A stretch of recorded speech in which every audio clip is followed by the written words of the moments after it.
سلامتی ہے ان آنکھوں پہ جو ہدایت پہ نظریں جمائے بیٹھی ہیں، ان کانوں پہ جو ذکر خیر کے منتظر رہتے ہیں، اور ان قدموں پہ جو ہدایت کی راہ پہ گامزن ہیں۔ Alright میرے پیارے دوستوں، میں ہوں حارث سلطان اور مجھے بڑی خوشی ہے کہ آج میں نے مدعو کیا ہے حسن الیاس صاحب کو، جو کسی تعارف کے محتاج نہیں، خود بھی ایک اب عالم دین ہے اور غامدی صاحب کے اسٹوڈنٹ بھی ہیں، ان کے اسکول آف تھاٹ کو آگے لے کے چل رہے ہیں۔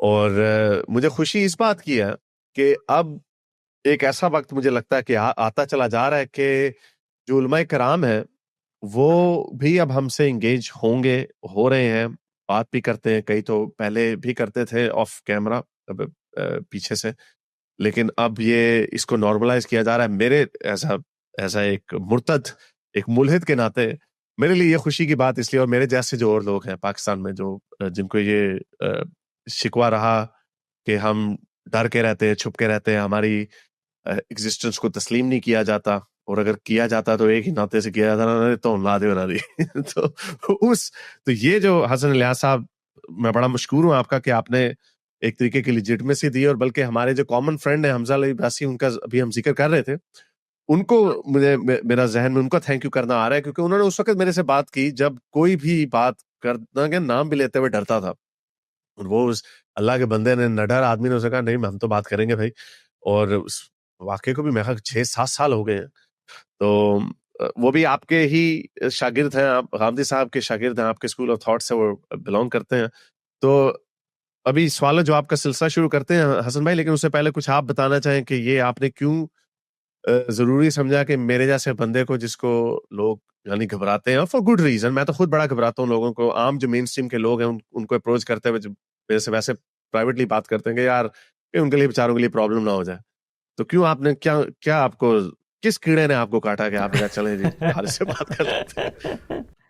نہیں بھائی حارث، آپ کا شکریہ، اور میں سننے والوں کا بھی شکریہ ادا کروں گا جو اپنے علم کو بڑھانے کے لیے اس گفتگو سے محظوظ ہوں گے۔ میری تو بہت سادہ سا جی نقطہ نظر ہے، ہم سب انسان ہیں دنیا کے اندر، ہم سب سوچتے ہیں، سمجھتے ہیں، ہمیں شعور عقل دیا گیا ہے، اس کے نتیجے میں مختلف ہمارے ویژنز ہوتے ہیں، ورژنز ہوتے ہیں، وہ بن جاتے ہیں، بعض لوگوں کا مذہبی ورژن بنتا ہے، بعض کا غیر مذہبی ورژن بنتا ہے۔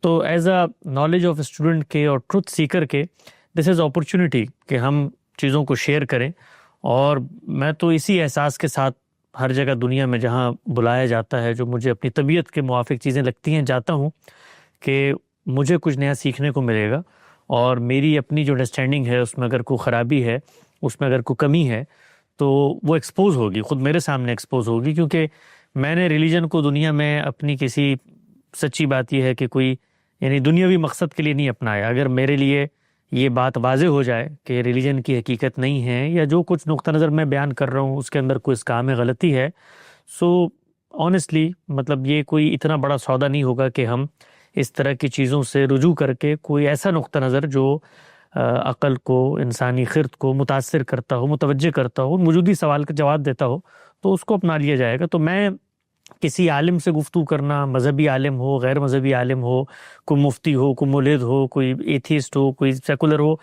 میرے لیے کوئی مسئلہ اس لیے نہیں ہے کہ وہ جو استدلال پیش کرے گا، اگر اس استدلال میں جان ہوگی، وقت ہوگی، تو میں سب سے پہلے آگے بڑھ کے اس کو قبول کرنے کی جگہ پر ہوں گا۔ تو مذہب جو ہے وہ ہماری ایک شعوری دریافت ہے، ہم لوگ اس نسل میں سے نہیں ہے کہ جن کو موروثیت میں مذہب ملا ہے اور اب ہم اس کا دفاع کر رہے ہیں۔ مذہب میرے نزدیک ایک سچائی ہے، کسی اور کے نزدیک نہیں ہوگی، وہ میرا نقطہ نظر جاننا چاہتا ہے، میں اس کو بیان کر دوں گا، اس پر اس کے کچھ سوالات ہیں۔ ممکن ہے کہ میں آج کے نشست میں کوئی اللہ میاں کا یہاں ترجمان بن کے نہیں بیٹھا، نہ کسی مکتبہ فکر کا نمائندہ بن کے بیٹھا ہوں، as a student of knowledge کے ہم سب بڑے کمزور ہوتے ہیں، انسان جو ہے نا ان کو کبھی بھی کوئی بھی نقطہ نظر وہ اپنا لیں، ان کو بہت بلندی کی جگہ پہ نہیں جانا چاہیے نا، وی آر ویری، ہم لوگوں کے ہاں نشو و ارتقا بھی ہوتا ہے، سوچنا سمجھنا بھی ہوتا ہے، تو ممکن ہے الحاد بھی اپنی حقیقت میں پیور فارم میں کہیں ہو، مذہب بھی ایک ہو، میں اور آپ انسان کی حیثیت سے ان کو ایکسپلور کرتے ہیں، تو میں اسی جگہ پر کھڑا رہتا ہوں، میں اس سے آگے بڑھ کے کبھی کوئی دعویٰ نہیں کرتا۔ تو آپ نے مجھے دعوت دی، میں ہر اس انسان کے ہاں جانے میں اپنی خوشی محسوس کرتا ہوں جو مجھ سے میری بات سمجھنا چاہتا ہے، اس پر اگر کوئی تنقید بھی کرنا چاہتا ہے تو میرے لیے غور و فکر کا سامان دیتا ہے، وہ میرا خیرخواہ ہے اگر وہ مجھ پہ تنقید کرتا ہے۔ میں یہ پوچھنا چاہ رہا ہوں آپ سے کہ آپ کا جو اسکول آف تھاٹ ہے کیا اس کو ہم آرتھوڈاکس کے زمرے میں لائیں یا نہ لائیں؟ بیکاز جیسا آپ نے بتایا کہ ہمارے ورلڈ ویو میں بھی کوئی کمی ہو سکتی ہے، آپ کے اپنے ورلڈ ویو میں کوئی کمی ہو سکتی ہے، لیکن انسان جو ہوتے ہیں وہ کسی نقطہ نظر کو اڈاپٹ کر کے معاشروں کو قائم کرتے ہیں، اور پھر ان معاشروں کے اندر وہ اصول بنا لیتے ہیں، اصول وضع کر دیتے ہیں. تو اس حساب سے اگر ہم 1400 سال پرانی ہسٹری دیکھیں اسلام کی، تو اس کے اندر جو اسپیشلی جو مرتدین ہیں ان کے اوپر چل، بلکہ یہیں سے سوال کا آغاز کر لیتے ہیں کہ کیا مرتد کی سزا موت ہے؟ اور جیسے آپ کو پتہ ہے حدیث کے بہت سارے آپ کو حوالے مل جائیں گے جہاں پہ بلکہ یہ متواتر حدیث ہے، ابن عباس کے حوالے سے بھی، الحسن کے حوالے سے بھی، میرا خیال سے اکرامہ کے حوالے سے بھی، کہ جس نے اپنا مذہب تبدیل کیا اس کو مار دو. ایک مجھے واقعہ یاد آ رہا، بلکہ ابھی خالد بن ولید کو میں خیال ایک جگہ پہ بھیجا تھا رسول اللہ نے، انہوں نے کہا کہ خیال سے بخاری کی حدیث ہے کہ انہوں نے اسلام چھوڑ دیا، ان کی گردنیں اتار دو. تو وہ خالد بن ولید نے کچھ لوگوں کی گردنیں اتاری، کچھ کو کہا کہ یہ میرے کمپینینز کو دے دیں کہ تم ان کی گردنیں اتارو. تو کچھ نے انکار کر دیا. تو خالد بن ولید نے آگے یہ واقعہ سنایا تو رسول اللہ نے کہا کہ اے اللہ میں اس کا ذمہ دار نہیں ہوں. اب اس کے اوپر کچھ لوگ کہتے ہیں بغاوت کا بھی ایلیمنٹ تھا، یہ اور بھی اس کے اندر نیوانسز ہیں، I'm okay with that.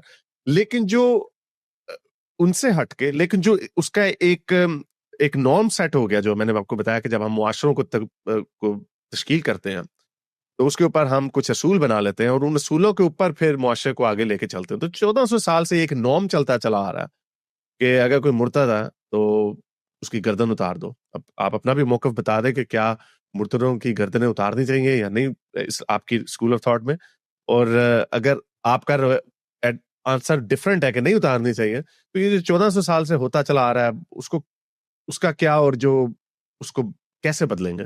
جی دیکھیے، جو ہمارا اسکول آف تھاٹ ہے، جو مولانا فراہی سے جس کا آغاز ہوتا ہے، سوچنے سمجھنے کے کچھ پرنسپلز دیے گئے ہیں کہ آپ اس طریقے سے مذہب پر غور کریں. ان میں خود ڈیولپمنٹ کا عمل ہوا ہے، 2-3 نسلیں گزری ہیں. تو غامدی صاحب کا ایک نقطہ نظر، ایک فکر سامنے آتی ہے، میں اس کو درست سمجھتا ہوں، اس کے اصول سے لے کے اطلاق تک، یعنی پرنسپل سے لے کے اپلیکیشن تک. تو میں اس مکتب فکر کے اندر کھڑا ہوا ہوں، اور مجھے اس وقت تک وہ درست لگتا ہے، تو میں اس کی باتوں کو تائیداً بیان بھی کرتا ہوں. ہماری جو مسلمانوں کی انڈرسٹینڈنگ کی روایت ہے وہ شروع سے ہی 2 دھاروں میں تقسیم ہے. ایک وہ ہیں جو کسی بھی حکم کو اطاعت کے پیراڈائم میں، اطاعت کے پیراڈائم کا مطلب یہ ہے کہ جو کچھ ان کو پیغمبر کی نسبت سے بیان کر دیا گیا اس کو سنتے، مانتے، اس پہ عمل درآمد کرتے ہیں. ایک رجحان یہ رہا ہے.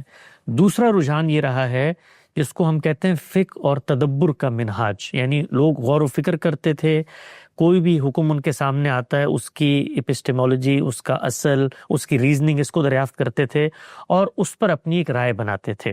تو یہ 2 دھارے ہیں جو پہلے دن سے امت کی جو علمی روایت ہے اس کے اندر چلے آ رہے ہیں. آپ نے پہلا سوال یہ کیا تھا کہ ہم اپنے آپ کو کہاں کھڑے ہوئے دیکھتے ہیں، تو ہم یہ جو دوسرا دھارا ہے فقہ اور تدبر کا منہاج، اس کے اندر اپنے آپ کو کھڑا ہوا دیکھتے ہیں. جو ٹولز ان کے ڈیولپ ہوئے، ہم انہیں ٹولز کے ذریعے جاتے ہیں، مذہب پر غور کرتے ہیں. ہم نے کوئی نئی دنیا نہیں بنائی غور و فکر کی. اسی پر ان کا بھی اتفاق ہے کہ بھئی کوئی کلام ہے تو ایک زبان میں ہوگا. زبان میں چیزوں کو سمجھنے کا طریقہ یہ ہوتا ہے کہ لفظ کو دیکھو، کنسٹرکشن کو دیکھو، جملے کی سیاق و سباق، کانٹیکسٹ کو دیکھو، پھر وہ کوئی اپلیکیشن ہے تو اصل پرنسپل کو دریافت کرو. تو قرآن اصل پرنسپل ہے، روایتیں اس کی اپلیکیشن ہے، روایتوں کو سمجھنے کا یہ طریقہ کار ہے. فقہ اور تدبر کا منہاج ان کو متعین کرتا ہے. اس کے نتیجے میں ان کی ایک رائے بنتی ہے. اس رائے سے اختلاف میں کر سکتا ہوں، بٹ جو ایپسٹیمولوجی ہے، جو سوچنے سمجھنے کا زاویہ نظر ہے، وہ بالکل سیم ہے جو امت میں پیچھے اس طرز عمل کے علماء میں چلا آ رہا ہے. ہم بھی اسی کے تحت چیزوں کو دیکھتے ہیں. جب یہ مسئلہ ہمارے سامنے آتا ہے کہ بھائی یہ کہا جاتا ہے کہ رسالت محمد صلی اللہ علیہ وسلم نے فرمایا من بدل دینہ فاقتلوہ، جو دین تبدیل کرے اس کو مار دو، اس کی گردن اتار دو. تو ہم سب سے پہلا کام یہ کرتے ہیں کہ پروفٹ کی جو حیثیت ہے زمین پر وہ میسنجر کی ہے، اور میسنجر جو اصل میسج ہے اس کو پہنچاتا ہے اور اس کی شرح و وضاحت کرتا ہے، اس کو ایکسپلین کرتا ہے، اس کی کمنٹری کرتا ہے. تو شرح و وضاحت کے لیے یہ لازمی ہے کہ وہ جو اصل میسج ہے اس کے اندر وہ چیز پائی جائے، تبھی آپ اس کو ایکسپلین کریں گے. آپ یہ نہیں کر سکتے کہ آپ اصل میسج کو تبدیل کر دیں یا اس میں کوئی اضافہ کر دیں یا ترمیم کر دیں یا اس کو نسخ کر دیں. یہ نہیں ہو سکتا. یہ خود جو اصل میسج ہے وہ بتا رہا ہے کہ اس کی حیثیت کیا ہے. وہ میزان کی جگہ پر کھڑا ہوا ہے، وہ حکم دینے کی جگہ پہ کھڑا ہوا ہے. پیغمبر کو کہتا ہے تمہارا کام ہے بات پہنچانا اور بات کی شرح و وضاحت کر دینا. تو ہم سب سے پہلا کام بھی کرتے ہیں کہ جب بھی کوئی پیغمبر کی نسبت سے ہمارے سامنے رپورٹنگ آتی ہے، نریشن آتی ہے، وہ کسی کی بھی ہو، اس کو ہم یہ دیکھتے ہیں کہ اس کے اندر جو بات بیان ہو رہی ہے وہ بات انڈیپینڈنٹ ہو نہیں سکتی قرآن کے اصل میسج سے. تو اس کو سب سے پہلے جا کے قرآن میں سمجھو کہ اصل بات کیا ہے جس کو پیغمبر اپلائی کر کے بتا رہا ہے. تو یہ جو بات ہے اس کو جب ہم قرآن میں جا کر سمجھتے ہیں تو قرآن مجید ہمیں یہ بتاتا ہے کہ اس دنیا میں انسانوں کو اللہ تعالیٰ نے آزادی دی ہے، اما شاکرن و اما کفورا. شکر کرتے ہیں، کفر کرتے ہیں، اسلام کو اختیار کرتے ہیں، اسلام کو ترک کر دیتے ہیں. لا اکراہ فی الدین، دین کے معاملے میں ان پر کوئی جبر نہیں ہے. قد تبین الرشد من الغی، ہم نے اپنی بات واضح کر دی ہے. اب قیامت کے اندر لوگوں کا فیصلہ ہوگا. ہم نے کیا کیا؟ لوگوں میں اختلاف ہوا، پیغمبر بھیجے، ان کے ساتھ کتاب بھیجی، کتاب جو ہے ان کے اختلافات کا فیصلہ کرتی ہے، اور بس یہ ہمارا کام ہے. یہ قرآن نے ہمیں بتا دیا. اس کے ساتھ ساتھ قرآن نے ایک اور بات بتائی. وہ بات یہ بتائی کہ جب ہم میسنجر کو بھیجتے ہیں تو ان میں بعض لوگوں کو رسول کے منصب پر فائز کر دیتے ہیں. رسول جب آتا ہے تو ہمارے نقطہ نظر کے مطابق جو کچھ آخرت میں ہونا ہوتا ہے، قرآن مجید یہ کہتا ہے کہ وہ رسول کے ذریعے سے میں دنیا میں کر کے دکھا دیتا ہوں. جزا اور سزا، جو رسول کو نہیں مانتے ان کو کانسیکوینسز کو دنیا میں بھگتنا ہوتا ہے. یہاں پر یہ چیز زیر بحث نہیں آتی کہ ان کا اختیار ہے ان کا کہ وہ رسول کو نہیں ماننا چاہتے، نہ مانے، لیکن اس کے کانسیکوینسز ہیں. اللہ تعالیٰ یہ کہتا ہے کہ اس کو میں دنیا کے پردے پر، دنیا کے نقشے پر، ٹریلر کی صورت میں، ایک ریپلیکا کی صورت میں کھول کے بیان کر دیتا ہوں. جو آخرت میں ہونا ہے دنیا میں کر کے دکھاتا ہوں. تو اس موقع پر جو رسول کا انکار کرتے ہیں ان کے ساتھ گفتگو ہوتی ہے، مکالمہ ہوتا ہے، کنکلوسیو آرگومنٹ پیش کیا جاتا ہے. یہاں تک کہ پیغمبر کو کہا جاتا ہے کہ آپ وہاں سے نکل جائیں، اپنی ایک جماعت بنائیں، ان میں طاقت ہوگی تو یا آسمان سے عذاب آئے گا یا تمہارے ساتھیوں کے ہاتھوں سے ان کے اوپر عذاب کا نفاذ کیا جائے گا. یہ وہ پنشمنٹ ہے جو اللہ کے رسول کی عہد کے اندر ان کی موجودگی میں ان کا کنکلوسیو آرگومنٹ سن لینے کے بعد جو لوگ نہیں مانتے ان کے اوپر سزا کا نفاذ ہوتا ہے. وہی اللہ جو ہمارے نقطہ نظر کے مطابق روز بچے مارتا ہے، روز لوگوں کو دنیا سے اٹھا لیتا ہے، روز جہاز گرا دیتا ہے، سب کچھ کرتا ہے. اس کے ساتھ ساتھ ایک خاص موقع پر مداخلت کر کے زمین پر اپنی عدالت قائم کرتا ہے اور پیغمبر کو حکم دیتا ہے کہ اب نکلو اور فقتلوا المشرکین حیث وجدتموہ خذوا واحصروا وقعدوا لهم کل مرصد. اب وقت آ گیا ہے. ان لوگوں نے پرسیکیوشن کی تم پر، نہ بھی کرتے تب بھی ان پر عذاب آنا تھا. ان لوگوں نے بغاوت کر دی، نہ بھی کرتے تب بھی عذاب آنا تھا. اس سے پہلے جو رسول گزرے ہیں ان کی قوموں نے بھی جرائم کا ارتکاب کیا، نہ بھی کرتے تب بھی عذاب آنا تھا. تو میں اس آرگومنٹ کو درست نہیں سمجھتا جو بعض لوگ پیش کرتے ہیں کہ پیغمبر نے جن لوگوں کے خلاف اقدام کیا ان کے جرائم بھی تھے، وہ جرائم نہ بھی ہوتے تب بھی اللہ یہ کہتا ہے کہ میں نے زمین پر فیصلہ کرنا ہے. تو ان کا فیصلہ ہوا، اس نسل کے ساتھ معاملہ کیا گیا.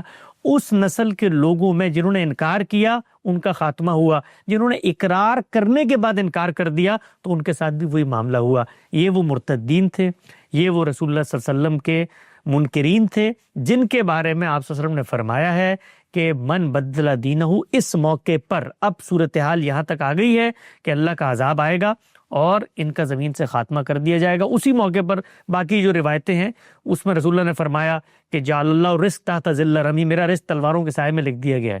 وجعل الصغار علی من خالف امری، ہر اس شخص کے لیے ذلت ہے جو میری مخالفت کرتا ہے. من تشبہ بقوم فہو منہم فحشر معہم، جو ان کے ساتھ جائے گا، ان کی مشابہت اختیار کرے گا، انہی میں سے ہوگا، کیونکہ اب اس قوم پر عذاب آنے والا ہے. تو ہمارے نقطہ نظر کے مطابق مرتدین کو سزا اللہ نے دی، پیغمبر کی موجودگی میں دی اور ایک خاص سنت کے تحت دی.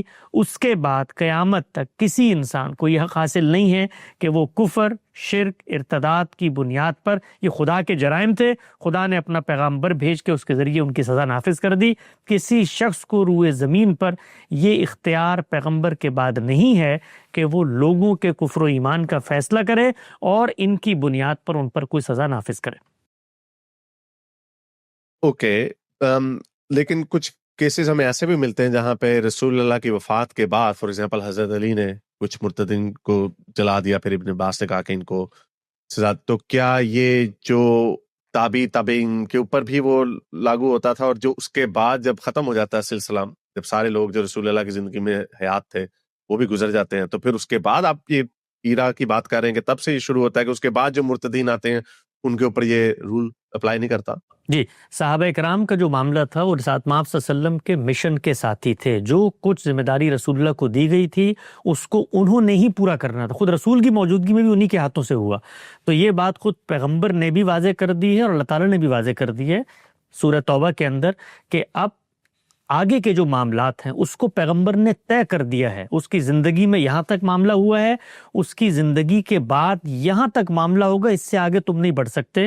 تو اللہ کے پیغمبر نے گرد و پیش کی وہ ریاستیں جہاں پر خطوط لکھے تھے اور ان کو الٹیمیٹم دیا تھا اور ان پر اپنی حجت تمام کر دی تھی اور ان کو مہلت دی تھی کہ آؤ اور بات سن لو. جب انہوں نے انکار کر دیا تو اس کے بعد صحابہ اکرام کو یہ تلقین کی اور آپ نے حکم دیا کہ اب ان سلطنتوں تک یہ جو جہاں تک میری بات میں نے اپنی موجودگی میں پہنچا دی ہے ان کے ساتھ تمہارا مارکا ہوگا. اس میں تمہارے ساتھ ویسی اللہ کی تائید نصرت مدد آئے گی جیسے میرے ساتھ آئے گی. تو صحابہ اکرام اس مشن کا حصہ ہیں.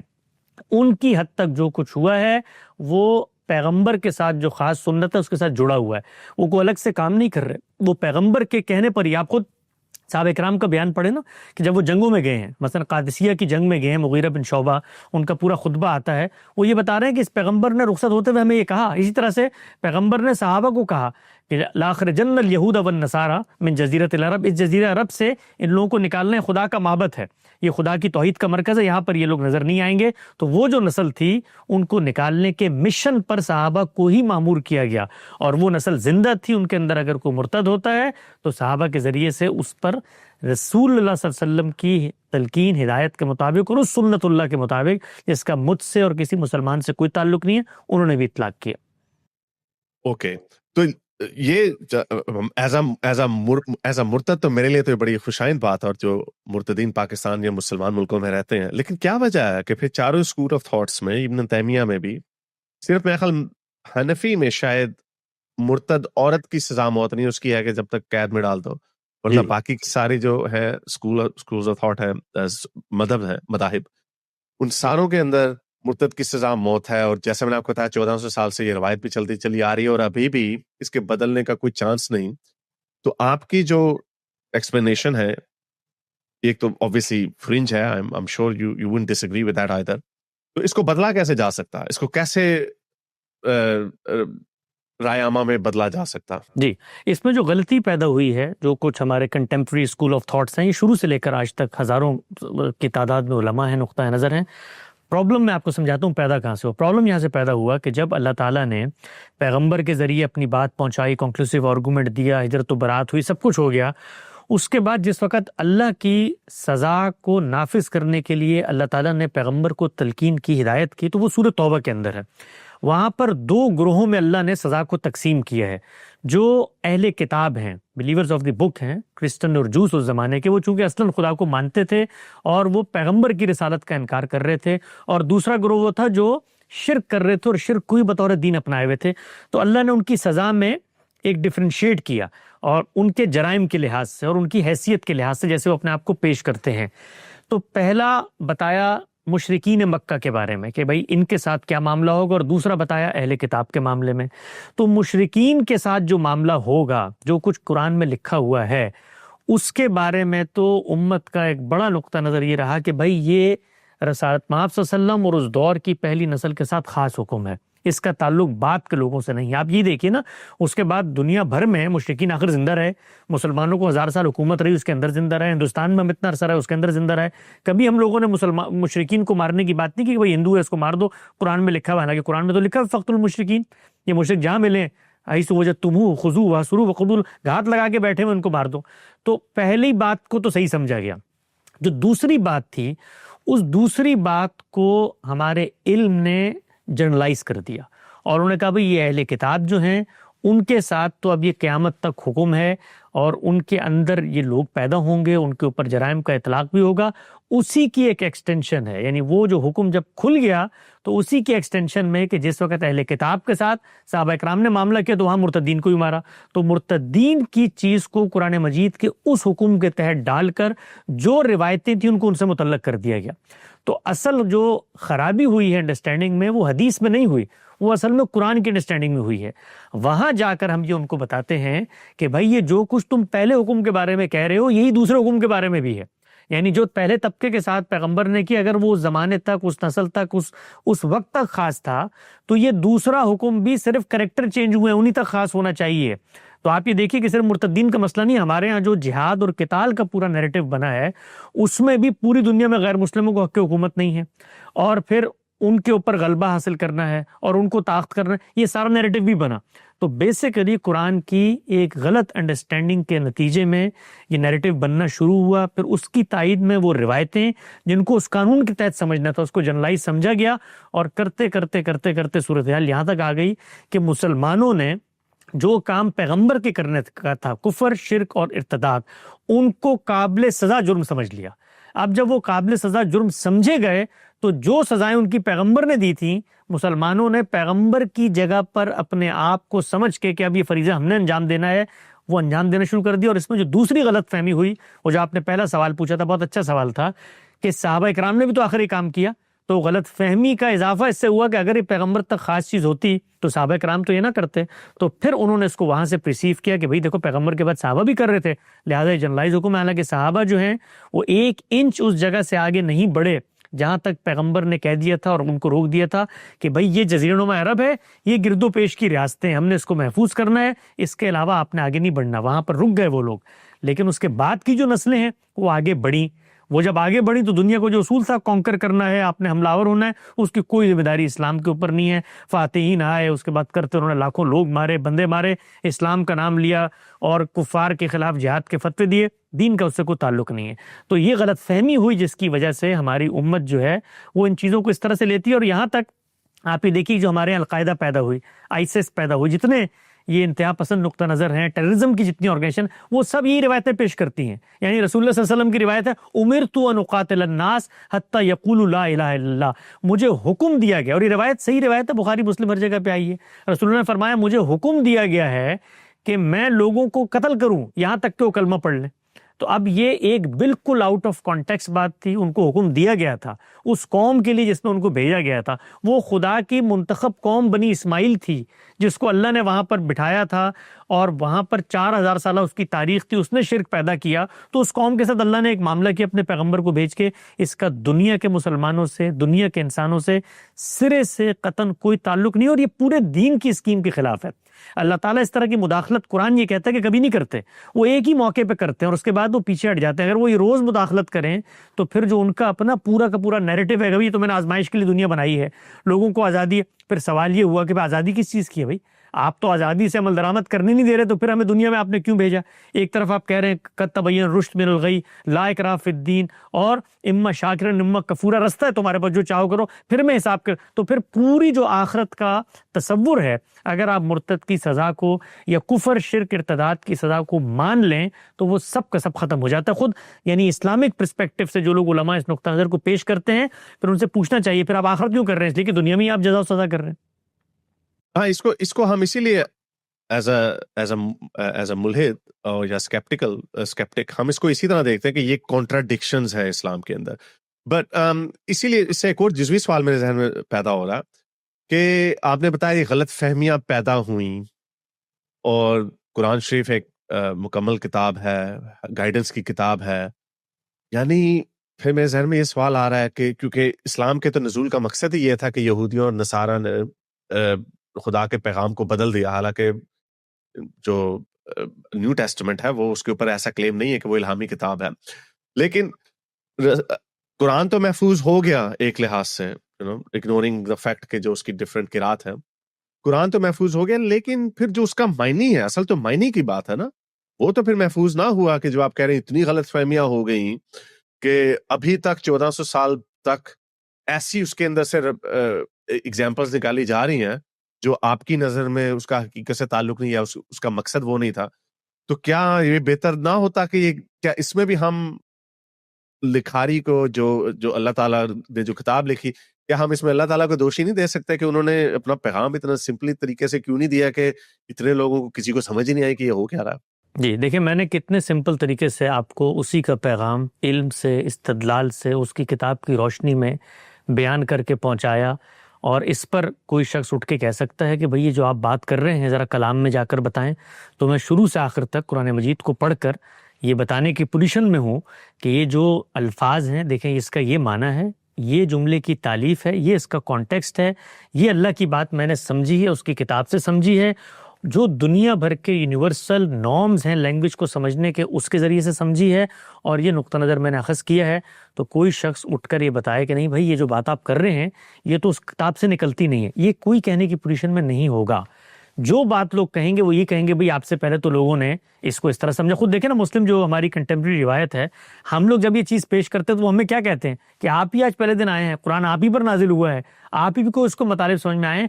وہ یہ کہنے کی پوزیشن میں نہیں ہوتے آج بھی کہ نہیں علم اور عقل کی بنیاد پر تم نے اس کتاب سے جو اخذ معنی کیا ہے، جو مدعا نکالا ہے، وہ یہ کتاب بیان ہی نہیں کرتی. دیکھو اس کے یہ دلائل ہیں. دنیا میں کسی بھی کلام سے معنی اخذ کرنے کا جو عمل ہے وہ اتنا یونیورسل ہے کہ اس کو کوئی خاص جگہ پر بیٹھ کر آپ تخلیق نہیں کر سکتے. وہ دنیا بھر میں اسی طرح سے ہوتا ہے. یعنی جس طریقے سے میں غالب کا ایک شعر سمجھتا ہوں، جس طریقے سے میں شیکسپیئر کے کلام کو ڈیکوڈ کرتا ہوں، بالکل اسی طریقے سے، اسی پروسیس سے میں اللہ کی کتاب کو بھی پڑھتا ہوں. تو یہی طریقہ ہے، اسی طریقے سے ہم نے اس کو پڑھا. اب اگلا سوال یہ پیدا ہوتا ہے کہ بھائی اللہ تعالیٰ نے پھر اپنے کلام کے اندر یہ چیز کیوں نہیں پیدا کی کہ مثال کے طور پر اس سے کوئی دوسرا مفہوم ہی نہ نکل سکتا، یا کسی دوسرا معنی جو نکل سکتا اس کی نفی ہو جاتی. تو اگر اللہ تعالیٰ یہ کام کرتے تو پھر کچھ اور بھی زائد ان کو کام کرنا پڑتا. مثال کے طور پر ان کو انسان کے اندر جو یہ مادہ رکھا ہے، اختیار رکھا ہے کہ بھئی اس نے انحراف بھی کرنا ہے، اس نے علم کی چیزوں کے اندر بگاڑ بھی پیدا کرنا ہے، اس کے اندر یہ اختیار ہے کہ وہ چاہے تو شر کو اختیار کرے، اس کے اندر یہ اختیار ہے کہ وہ قلت عقل، قلت تدبر، قلت فہم سے چیزوں کو اپنی خواہش کی بنیاد پر، کبھی سہولت پسندی کی بنیاد پر، کبھی آبا کی روایت کی بنیاد پر پرسیو کرتا ہے. تو پھر خالق کو اگلا کام بھی کرنا چاہیے تھا. وہ صرف یہ نہیں ہو سکتا تھا کہ قرآن کی ایک تفسیر بھی اللہ لکھ کے دیتے، اس تفسیر میں انحراف پیدا ہو جاتے. اور بھائی اللہ تعالیٰ نے دیکھیے آپ کے پیغمبر بھیجے. یہ جو پچھلی قومیں ہیں جنہوں نے قرآن کو ماننے سے انکار کیا، ان کے پاس بھی پیغمبر آئے تھے، انہوں نے پیغمبروں کو اٹھا کے قتل کر دیا. امیجن کریں، یعنی اگر آپ ہماری اس میں کھڑے ہوں تو یہ انبلیویبل بات ہے. یعنی ایک قوم جو پیغمبروں کی قوم تھی، ان کے اندر ایک پیغمبر بھیجا کہ بھائی یہ تم غلط کر رہے تھے. انہوں نے کہا اس کو تو چھوڑو، غلط کر رہے تھے، ٹھیک کرتے، پہلے تمہارا کام ہم کرتے ہیں. وہ پیغمبر کو اٹھا کے انہوں نے سولی پر ٹانک دیا. تو اگر اللہ تعالیٰ میری رائے کے مطابق یہ کرتے کہ جی اس پیغام سے کوئی غلط چیز پرسیو ہی نہیں کی جا سکتی، تو پھر ان کو جو انسانوں کو بنانے کا پورا میکینزم اس کو تبدیل کرنا پڑتا، اور انسانوں کو پابند کرنا پڑتا کہ وہ پھر خیر کا ہی رستہ اپنائیں گے. ان کے ہاں پھر عقل کو سلب کرنا پڑتا، ان کے تدبر، غور و فکر و انحراف کی روایت کو بند کرنا پڑتا. یعنی وہ فرشتے بن جاتے ہیں، روبوٹس بن جاتے ہیں. وہ فرشتے بن جاتے ہیں. دیکھیں فرشتوں کے انحراف، بہت اچھی بات کی آپ نے، فرشتے بن جاتے، کوئی انحراف پیدا نہیں ہوتا. وہاں پر بھی آپ دیکھیں فرشتوں میں عقل موجود تھی تو اختلاف کر دیا، لیکن جب دلیل سامنے رکھی گئی تو وہ دائیا موجود نہیں تھا انحراف کا، انہوں نے فوراً سر تسلیم خم کر دیا. حالانکہ انہوں نے وہاں پر انکار کیا کہ بھئی یہ بندے آپ بنا رہے ہیں، جا کے خون بہائیں گے، اس لیے کہ صاحب اختیار ہیں. یہی بات کی انہوں نے کہ ان کو عقل و شعور دے رہے ہو، صاحب اختیار بنا رہے ہو، تو بھئی یہ وہاں پر جا کے انکار کریں گے اور ان کے انحراف پیدا ہوگا تو خون بہائیں گے. تو انہوں نے کہا میں جانتا ہوں جو تم نہیں جانتے، ہمیشہ کچھ لوگ رہیں گے اور صالحین ہوں گے، ان میں سے ایسے ایسے لوگ ہوں گے. آدم کو نام سے کہا اور فرشتوں سے کہا بھی تم نہیں جانتے تھے، میری اسکیم تو یہ تھی. تو یہ ممکن نہیں ہے. دیکھیے ہمارے لیے ممکن نہیں ہے. ہم اللہ تعالیٰ سے اس چیز کا مطالبہ کریں جو انسانی سطح پر، شعور کی سطح پر ممکن ہو. میں تو کانٹ کی کسی عبارت کے بارے میں یہ نہیں کہہ سکتا کہ جو اس نے لکھی ہو لوگ اس کو اسی طرح پہ سمجھ لیں. میں صرف یہ کہہ سکتا ہوں کہ اگر کانٹ کی عبارت سمجھنی ہے تو اس کی زبان کو جانو، اس کے عرف کو جانو، اس کی تہذیب کو جانو، اس کے پس منظر کو جانو، ان مسائل کو سمجھو، ان کریکٹرز کو سمجھو جن سے وہ گفتگو کر رہا ہے. تو ہم یہ کہتے ہیں کہ قرآن مجید اللہ کی کتاب ہے، اور اللہ یہ کہتا ہے کہ دنیا صرف عمل کا امتحان نہیں ہے، علم کا بھی امتحان ہے. تو یہ تمہارے علم کا امتحان ہے کہ تم اس کو پڑھ کر ہدایت لیتے ہو. تو خود قرآن نے بتایا کہ یضل بہ کثیرا ویہدی بہ کثیرا، اس کے ذریعے سے ہم لوگوں کو گمراہ کر دیتے ہیں. لوگ اس کو پڑھتے ہیں اور پڑھ کے گمراہ ہو جاتے ہیں. کیوں؟ کیونکہ وہ اس کو اپنے پس منظر سے پڑھ رہے ہوتے ہیں، اپنی آراء سے پڑھ رہے ہوتے ہیں. تو یہ وجہ ہے. میرے خیال سے یہ ناممکنات میں سے تھا. اگر یہ مطالبہ ہم کریں، یہ آپ کہہ سکتے ہیں کہ بھئی مثال کے طور پہ اللہ تعالیٰ کو یہ بات وضاحت سے بیان کرنی چاہیے تھی. تو آپ یقین جانیں میں ایک انڈیپینڈنٹ اسٹوڈنٹ آف نالج کی حیثیت سے، جب میں نے یہ مولانا فراہی اور غامدی صاحب کا نقطہ نظر، کیونکہ میرا اپنا پس منظر ٹریڈیشنل ہے، میں بہت آرتھوڈاکس، بہت ہی ہارڈ لائنر بیک گراؤنڈ سے آیا ہوا تھا، اور میں سب انہی چیزوں کو مانتا تھا. جب میں نے ان کے زاویے سے قرآن مجید کو ان یونیورسل پرنسپلز کی بنیاد پہ پڑھنا شروع کیا تو کوئی ایک آیت نہیں تھی جو میرا ہاتھ پکڑ کے مجھے یہ نہ بتائے کہ نہیں بھائی یہ بات تم سے نہیں کہی جا رہی، یہ پیغمبر سے کہی جا رہی ہے۔ وَلِكُلِّ أُمَّةٍ رسول، ہر ملت کا ایک رسول ہوتا ہے، وہ آتا ہے تو اس کے ذریعے ہم فیصلہ کرتے ہیں، اور يُعَذِّبُهُمُ اللَّهُ بِأَيْدِيكُمْ، اس کے ہاتھوں سے ہم عذاب دیتے ہیں، اور وَمَا كُنَّا مُعَذِّبِينَ حَتَّى نَبْعَثَ رَسُولًا، ہم اس وقت تک عذاب نہیں دیتے جب تک پیغمبر نہ آ جائیں، اور یہ ہمارا عذاب ہے۔ تو قرآن مجید تو پکار کر یہ بات بیان کر رہا ہے، انسانوں کو جس طرح دنیا میں ارتداد اختیار کرنے کا خدا نے اختیار دے دیا ہے، اسی طرح سے قرآن کے اندر انحراف پیدا کرنے کا بھی اختیار دے دیا۔ لیکن حسن بھائی ایک پرابلم اس کے اندر یہ آتی ہے نا کہ ابھی آپ نے کانٹ کا حوالہ دیا، لیکن ایسا تو نہیں نا کہ کانٹ کی عبارت کو پڑھ کے 99% لوگ جو اس کو پڑھتے ہیں وہ اس کا کوئی اور مطلب نکالیں۔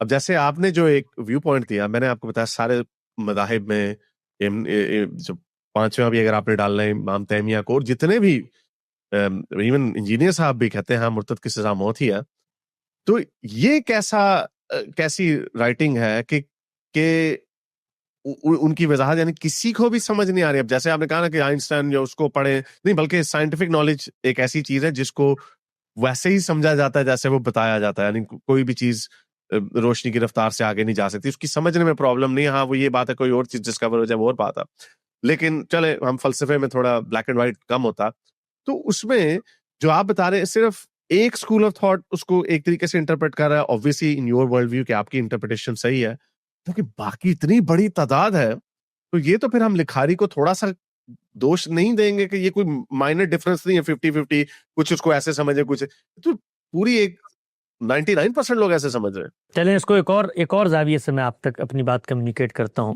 یہ جو 99% لوگ ہیں، ان کے ہاں دین کو انڈرسٹینڈ کرنے کا جو میتھڈالوجی ڈیولپ ہوئی ہے، اس کو اگر آپ ڈیفرینشیٹ کریں تو ہمارے ہاں 4 ہی میتھڈالوجیز ہیں کل ملا کے 1400 سال میں۔ ایک سلفی میتھڈالوجی ہے، ایک صوفی میتھڈالوجی ہے، ایک فقہی میتھڈالوجی ہے، اور چوتھی یہ فراہی میتھڈالوجی ہے۔ ان میتھڈالوجیز کے اندر جو دین کو اخذ کرنا، دین کے مقدمات کو سمجھنا، اس میں فیصلہ کن حیثیت کسی چیز کو دینا، اس کو دیکھیں کیا ہے۔ سلفی میتھڈالوجی کے اندر جو اصل کی حیثیت رکھتی ہے وہ روایت رکھتی ہے۔ رسول اللہ صلی اللہ علیہ وسلم کا کوئی ارشاد ہوگا، صحابی کا کوئی اثر ہوگا، کوئی واقعہ ہوگا، گویا ان کے ہاں فیصلہ کن حیثیت ہسٹری کی ہے۔ جو دوسری میتھڈالوجی وہ فقہی میتھڈالوجی ہے، ان کے ہاں فیصلہ کن حیثیت اجماع کی ہے، یعنی جو کنسنسس اس دور کے لوگوں کا ہو گیا جب یہ فقہی میتھڈالوجی ڈیولپ ہو رہی تھی، ان کے ہاں اس کو وہ یوں بیان کرتے ہیں کہ اگر قرآن میں سورج سے زیادہ روشن دلیل بھی ہمارے سامنے آ جائے اور مقابل میں اجماع کھڑا ہو امت کا، تو ہم اجماع کے پیچھے جائیں گے۔ اس طریقے سے فقہی میتھڈالوجی معنی کو اخذ کرتی ہے، مدعا کو لیتی ہے، اور ان کا پورا ایک ورلڈ ویو بنتا ہے دین کے حوالے سے۔ تیسرے ہیں صوفی حضرات۔ جو صوفی حضرات ہیں ان کے ہاں جو حقیقت ہے ان کے اس پورے کے پورے منہاج یا نظام فکر میں، وہ ان کا اپنا مشاہدہ اور سیر باطن ہے۔ وہ یہ کہتے ہیں کہ بھئی ہم ان چلوں مراقبوں سے گزر کر اور ان چیزوں کے کو اختیار کر کے فنا فی الشیخ ہو کے، پھر فنا فی الرسول ہو کے، پھر فنا فی اللہ ہو کے، پھر یہ نقشبندیہ، سہروردیہ، قادریہ، چشتیہ کسی ایک کو اختیار کریں گے، وہ بزرگ ہمارا ہاتھ پکڑے گا، نفسی علوم میں ہمیں مہارت دے گا، کشف الہام ہوتا رہے گا، یہاں تک کہ آخر میں براہ راست ہمارا اللہ تعالیٰ سے کنیکشن ہو جائے گا۔ وہ جو بات ہمارے دل میں ڈال دے گا وہی حرف آخر ہے، وہی قول فیصل ہے، اس نے دنیا کا نظام بھی ہمارے ہاتھ میں دے دیا۔ تو یہ تیسرا منہاج ہے۔ جی تو ویسے ان کی نظر میں، صوفیوں کی نظر میں پھر کیا ارتداد یا مرتد کی سزا ہے؟ صوفیہ جو ہیں وہ دین کے ان معاملات میں جن میں مثال کے طور پر احکامات کی چیزیں طے ہو چکی ہیں ان میں جاتے ہی نہیں۔ وہ کہتے ہیں یہ تم لوگوں کا کام ہے، جاؤ جو کرنا ہے کرو، اس کے اوپر وہ بہت زیادہ گفتگو نہیں کرتے۔ ان کے سامنے کسی مرتد کو پیش بھی کر دے تو وہ اس کو دعوت ہی دیں گے۔ ان کے منہاج کے اندر احکامات پر براہ راست غور و فکر نہیں ہے، وہ جو دین کا بنیادی اسٹرکچر ہے وہ اس پہ غور کرتے ہیں۔ تو تیسرا نقطہ نظر یہ ہے۔ اب میں آپ سے طالبانہ طور پہ پوچھتا ہوں کہ میں لکھاری کو تو تب دوش دوں نا کہ جب یہ تینوں نقطہ ہے نظر جو 1300-1400 سال میں وجود پذیر ہوئے، انہوں نے لکھاری کی کتاب سے کسی چیز کو اخذ کر کے غلطی پر کھڑے ہو گئے۔ یعنی لکھاری کی کتاب کو تو اہمیت نہیں دی امت نے۔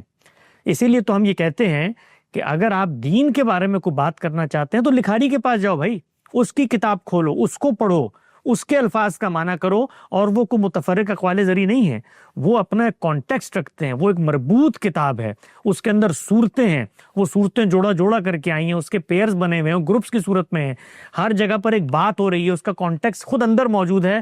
تو ایک نقطہ نظر کہاں سے اخذ کر رہا ہے؟ روایت سے، دوسرا اجماع سے، تیسرا اپنے سیر باطن سے.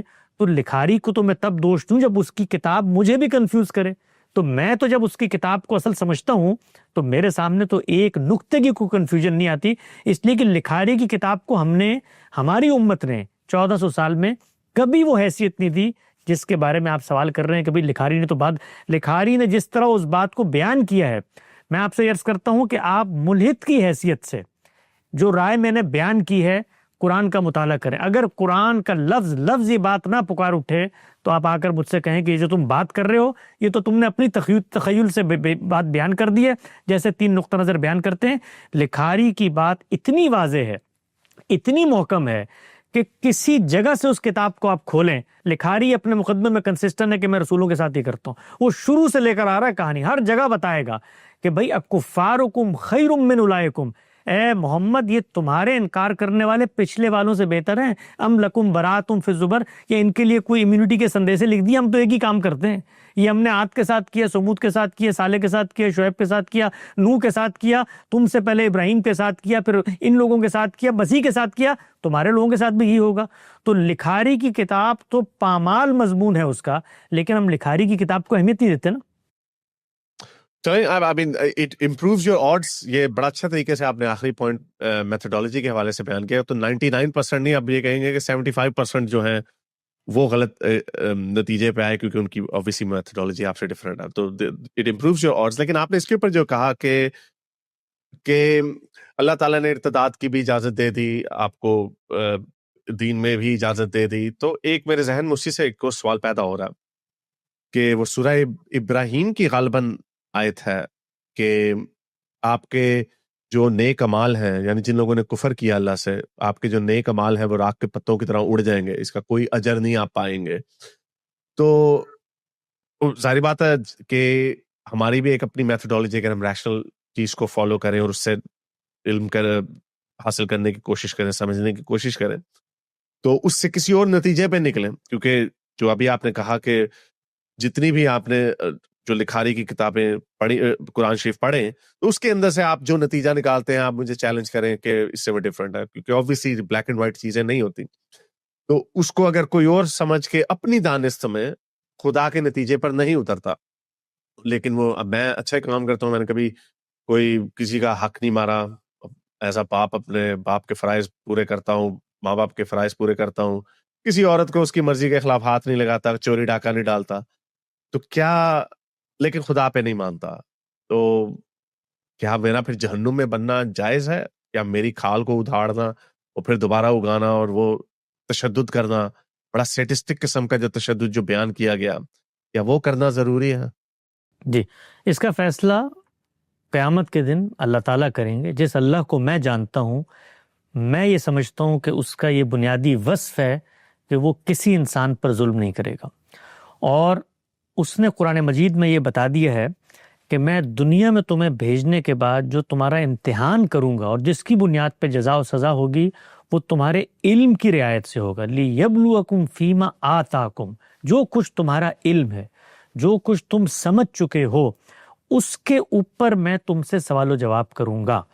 اور اگلی بات اس نے کی ہے کہ تم تک اگر کسی پیغمبر کی بات پہنچی بھی نہ ہو، سرے سے نہ پہنچی ہو، اور تم شرک کو اختیار کر لو تو اس کو میں معاف نہیں کروں گا.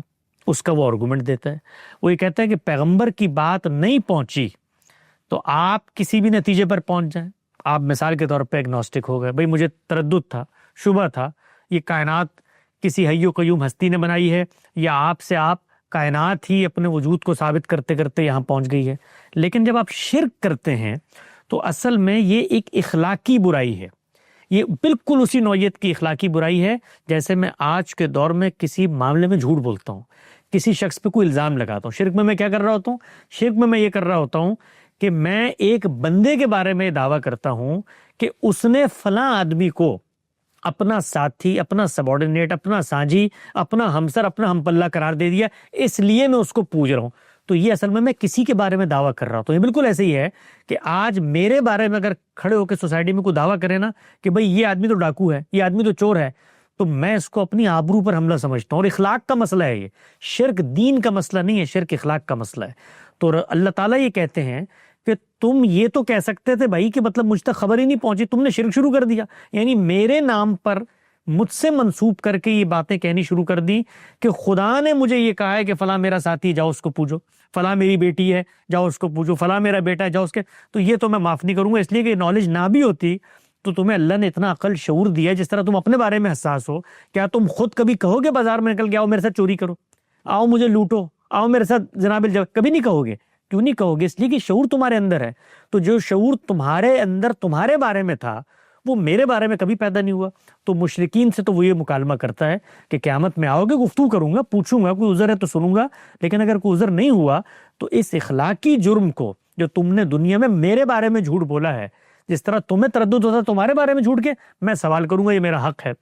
اس کے بعد اللہ تعالیٰ نے اپنی کتاب میں یہ بات واضح کر دی ہے کہ میں قیامت کے دن لوگوں سے ان کے علم کے متعلق سوال کروں گا. میں جس خدا کو مانتا ہوں، اور یہ میں پوری دیانتداری سے آپ سے عرض کر رہا ہوں، میں یہ سمجھتا ہوں کہ قیامت کے دن اگر ان کے سامنے کوئی ملحد پیش ہوگا اور اللہ تعالیٰ اس سے سوال و جواب کریں گے، تو جو کچھ خدا کا دین لوگوں نے سمجھ کر دنیا تک پہنچایا ہے، اس کے نتیجے میں لوگ اسلام پر کھڑے ہوئے، یہ بہت غنیمت کی بات ہے. یعنی قیامت کے دن یہ عذر اگر کوئی شخص پیش کرتا ہے کہ یا اللہ میں تو سوسائٹی میں کھڑا ہوا تھا، مجھے ایک مولوی صاحب نے آگے بتایا کہ اس کی گردن اتار دو، دوسرا کہتا تھا من سب نبی فقتلوہ، تیسرا کہتا تھا کہ مثال کے طور پہ عورتیں گھر سے نکل کے تعلیم حاصل نہیں کر سکتی تھی، چوتھا کہتا تھا کہ اس کی جی بڑی خطرناک بات کر رہے ہیں آپ حسن بھائی. جو کر رہے ہیں وہ کر رہے ہیں بھائی. اللہ کی کتاب سے بات سمجھی ہے اور اسی کو میں درست سمجھتا ہوں. جو دین پیش کیا جاتا ہے اور اس دین پر جب میں چیلنج کرتا تھا، یار یہ تمہارا پیغمبر ہے، یہ تم اپنے پیغمبر کے بارے میں ہمیں یہ باتیں بتاتے ہو، 6 سال 9 سال کی بچی سے شادی کر لی، یہ کر دیا وہ کر دیا، ادھر نکلا اس کو مارا، یہ تصویریں تم پیش کرتے ہو. تو اللہ تعالیٰ اس کے بعد آپ مجھے بتائیے، یہ جو آپ کا دین مجھ تک پہنچا تھا، کیا میں اس کو کسی کائنات سے ماورائی حقیقت کا دین بیان کر سکتا ہوں؟ یعنی جس طریقے سے ہمارا مذہب دنیا تک پہنچایا گیا ہے، اس کی جو مس انڈرسٹینڈنگز ہیں، اس کو دین کا نام دے کر، اور جب اس پر اعتراض کیا جاتا ہے تو ہم لوگوں کو مارنے دوڑ دیتے ہیں. یعنی ان لوگوں کی چمڑیاں ادھیڑ دیتے ہیں، ان پر گستاخی کے فتوے لگاتے ہیں، ان کی جان مال آبرو کے در پہ ہو جاتے ہیں. گفتگو پر، مکالمے پر بطور مسلم امہ کے ہم کبھی آمادہ نہیں ہوئے. ہم نے کبھی مذہب کا مقدمہ اس کے شعور، اس کی عقلیت کی بنیاد پر جو استدلال اس نے بیان کیا ہے، خود قرآن تو مکالمہ کر رہا ہے، گفتگو کر رہا ہے، مشرکین کو، منکرین کو کہہ رہا ہے اسارات من العلم ہے تمہارے پاس تو لے آؤ بھائی، یہ پیغمبر موجود ہے، سوال کرو، اس سے ہم جواب دیں گے. تو اگر آج کے دور کے ملحدین جاتے ہیں قیامت میں، اور جس خدا کو میں مانتا ہوں وہ انصاف کے ساتھ معاملہ کرتا ہے، جو مذہب خدا کا آج پہ خدا ان سے پوچھے گا، ہر چیز کا سوال ہونا چاہیے، وہاں خدا کو یہ سوال کرنا چاہیے. میں پابند تو نہیں کر سکتا، لیکن عقل یہ کہتی ہے کہ پوچھا جانا چاہیے. بھائی اتنے بڑی حقیقت کے انکار پہ تم جا رہے تھے، کبھی میری کتاب بھی براہ راست کھول کے پڑھی؟ تو آپ آگے سے کہیں گے جی میں نے پڑھی تھی لیکن بخاری میں لکھا تھا. تو اللہ میں بھی آپ سے پوچھیں گے نا کہ بخاری میری کتاب تو نہیں ہے بھائی، تو تم نے بخاری پڑھ کے میرا انکار کیوں کر دیا؟ یا خالد بن ولید جو ہیں وہ زمین پر اگر کوئی صحابی تھا، اس سے غلطی بھی ہو سکتی ہے، تو اس کو لے کر میرے اوپر تم نے کیوں تہمت باندھ دی؟ یا مثال کے طور پہ تمہارے محلے کا مسجد کا امام جو ہے تمہیں گالیاں دیتا تھا، تو تم نے اس کو میرا مقدمہ کیوں سمجھ لیا؟ میرا مقدمہ تو میری کتاب میں بیان ہوا ہے. کیا کبھی زندگی میں کاپی قلم لے کر اس کتاب کا سادہ ترجمہ پڑھا؟ آپ آگے سے کہیں گے اللہ تعالیٰ میں کیسے پڑھتا، یہ سارے مولوی جو ترجمے میں بھی اختلاف کرتے ہیں. تو اللہ تعالیٰ آپ سے یہ پوچھتے، اور میں بھی آج آپ سے یہ پوچھتا ہوں کہ پڑھیے قرآن کو، خدا کی قسم شروع سے لے کر آخر تک جن معاملات میں ترجمے کا اختلاف ہے، وہ اگر 12-15 سے زیادہ نکل آئے تو میرا نام تبدیل کر دیجیے گا. اور وہ کن پہلوؤں سے ہے اور وہ کس جگہ پر ہے، بیسک جو پریمیسز ہے، اگر دین کو سمجھنا ہے تو قرآن میں بیان ہوا ہے. تو قیامت میں اگر آپ اپنے آزار اللہ کے سامنے پیش کر دیں، جس خدا کو میں جانتا ہوں آپ کے نیک اعمال کو ہرگز حقارت نہیں کرے گا. اور یہ عین ممکن ہے کہ بہت سارے بے شعوری میں اسلام کو ماننے والے لوگ آپ سے پیچھے کھڑے ہوں، اور آپ شعور کے ساتھ وہ اسلام جو آپ کو ملا انکار کرنے کے نتیجے میں آگے پہنچ جائے. چلیں وہ تو جو میرا مکالمہ خدا سے ہوگا اس کو ایک جگہ پہ رکھ دیتے ہیں ابھی. لیکن تو آپ جو یہ بات کر رہے ہیں کہ جنہوں نے ہم تک غلط مذہب پہنچایا پچھلے 1400 سال سے، رسول اللہ صحابہ کرام کی وفات کے بعد، کیونکہ جو بھی آپ کو بتایا جتنوں نے بھی جیسی بھی جو بھی میتھڈولوجی اپنائی، انہوں نے ہم تک غلط اسلام پہنچایا، تو کیا ان سے سوال کیا جائے گا کہ کیونکہ رسول اللہ کی وہ بھی حدیث ہے کہ میرے سے جس نے جھوٹ باندھا، چلے انہوں نے جھوٹ نہ باندھا ہو امام بخاری وغیرہ نے، لیکن ان کو غلطی ہی لگی ہو، لیکن اس کے کانسیکوینس یہ نکلے کہ ایک غلط اسلام، وی کین بوتھ اگری کہ اس وقت جو 99% جو اسلام فالو کیا جا رہا ہے، وہ جو اللہ کا جو انٹینٹ تھا یا اس کی جو اسلام کی جو اصل اسپرٹ تھی وہ اس کے خلاف ہے. یعنی گستاخوں کو مارو، چھوٹی بچیوں کی شادی، عورتوں کی پٹائی، مرتدوں کو مارو، جہاد کرو، دنیا پہ قبضے کرو، جو بھی. تو اس کا حساب ان بابا جی سے لیا جائے گا جو پھر انجینئر صاحب جو کہتے ہیں کہ یہ بابوں نے غلط کام کیا، کیا یہ سارے جہنمی ہیں پھر؟ دیکھیے، اللہ تعالیٰ ہمیشہ فیصلہ کرے گا انسان کی نیت اور محرکات پر. علم کی غلطی اگر آپ نے نیک نیتی سے کی ہے تو ہمارا دین یہ کہتا ہے کہ غلطی ہونے کے باوجود ہم اس کو اجر دے دیں گے. کیوں؟ کیونکہ اس کا محرک، اس کے پس منظر میں یہ چیز نہیں تھی. ہوتا کیا ہے دنیا بھر میں، آپ یہ دیکھیے دنیا میں بھی یہی ہوتا ہے، دین کو ایک طرف رکھیں، دنیا میں بھی یہ ہوتا ہے، ایک نقطہ نظر پیدا ہو جاتا ہے. جب وہ بڑی شخصیات پیدا کر لیں، پیغمبر کے زمانے کے قریب بھی ہوں، اور پھر خود ہماری جو ملت ہے اس میں پہلے دن جس زمانے میں وہ ظہور پذیر ہوئی، کو دنیا میں جمہوری نظام تو تھا نہیں، بادشاہتیں تھی، ان نقطہ نظر کو دوام ملتا ہے، استمرار ملتا ہے، وہ کبھی چیلنج ہی نہیں ہوتے. یعنی اس وقت جس طریقے سے اسلام کے اوپر لوگ اعتراض کرتے ہیں، آزادی کے ساتھ گفتگو کرتے ہیں، کیا یہ ممکن بھی تھی 1000 سال پہلے؟ بھئی 1000 سال تک ہماری گلوری ایسی تھی دنیا میں کہ کوئی زبان کھولتے ہوئے ڈرتا تھا، اور پھر جو سامنے کے لوگ کھڑے ہوئے تھے وہ جن چیزوں کو اپنائے ہوئے تھے وہ کوئی علم و استدلال کی بنیاد پہ اپنائے ہوئے تھے. یعنی مسیحی اقوام تھی جن سے 1000 سال ہمارا مقابلہ رہا، انہوں نے کیا ان چیزوں کو انہوں نے خود اپنے دین کے اندر جو انحرافات پیدا کر لی، شریعت کو منسوخ کر دیا، جو پیغمبر توحید کا علم لے کر اٹھا تھا اس کو خدا کا بیٹا بنا دیا، کفارے کا عقیدہ اس سے جوڑ دیا. تو یہ سب چیزیں زمانے کی تبدیلی سے پیدا ہوتی ہیں. یہ جو پچھلے 200 سال ہے یہ عصر حریت ہے، ایج آف فریڈم، اور عصر استدلال ہے، ایج آف ریزننگ. اس میں سوالات پیدا ہوئے. اب جب یہ سوالات پیدا ہوئے ہیں تو جو لوگ اس زمانے میں خدا کے دین کو پڑھ رہے ہیں ان کا وہ جواب دیتے ہیں اپنے علم اور استدلال کی بنیاد پر. تو جن لوگوں نے اس پر غور و فکر کیا اللہ تعالیٰ ضرور ان سے پوچھے گا. یعنی میرے نزدیک یہ جتنے لوگ اس وقت صرف اس لیے کہ ان کے بزرگوں نے ایک بات کہہ دی تھی آج ہماری یہ بات سننے کو تیار نہیں ہے کہ بھئی قرآن میں یہ لکھا ہوا ہے کہ یہ کام مت کرو، تو بالکل اللہ تعالیٰ ان سے پوچھے گا، ضرور بضرور پوچھے گا. اور قیامت میں تو اللہ تعالیٰ نے بتایا یہود کی مثال دے کر، کیونکہ یہ جو کچھ ہو رہا ہے آج یہ ہم سے پہلے اللہ تعالیٰ نے مسلمانوں کو دیتے ہوئے متنبع کیا. یہ جب بھی میں کتاب دیتا ہوں یہ ہوتا ہے اگلی قوموں کے ساتھ کہ اس کے اندر ایک پروہت پیدا ہوتے ہیں، ان کے فریسی پیدا ہوتے ہیں، وہ اپنا حلال و حرام کا سسٹم بناتے ہیں. تو اللہ نے تو اس قوم کو جو پیچھے گزری ہے وہ اسی کی منتخب قوم تھی بنی اسرائیل، ان کو معزول اس کی بنیاد پر کیا اور مسلمانوں کو یہ بتایا. میں نے قرآن مجید کو پڑھ کے کوئی 15 کے قریب یہود اور نصارہ جو پیغمبر سے پہلے کی اقوام تھیں ان کے جرائم متعین کیے ہیں، اور ان جرائم کو میں نے لکھا. آپ ان میں سے یہود اور نصارہ کو ہٹائیں اور آج کے دور کے مسلمان لگا لیں، سب کے سب جرائم ان میں پائے جاتے ہیں. اور اللہ تعالیٰ جس وقت کتاب ان کو دے رہا بتا رہا ہے کہ تم ایسے ہو جاؤ گے. پچھلے ہو گئے تھے ایسے، جن کو میں کتاب دیتا ہوں وہ الزام میں مبتلا ہو جاتے ہیں کہ دنیا میں تو اب وہ خدائی فوجدار ہیں، وہ لوگوں کے کفر و شرک کا فیصلہ کریں گے، وہ حلال و حرام کہیں گے، اللہ کے چھوڑے کو اپنے کو حرام حلال کر دیں گے. تو اللہ نے بتایا وہ دین میں افترا پیدا کریں گے، وہ بدعتیں پیدا کریں گے، وہ شرک پیدا کریں گے، انحراف پیدا کریں گے.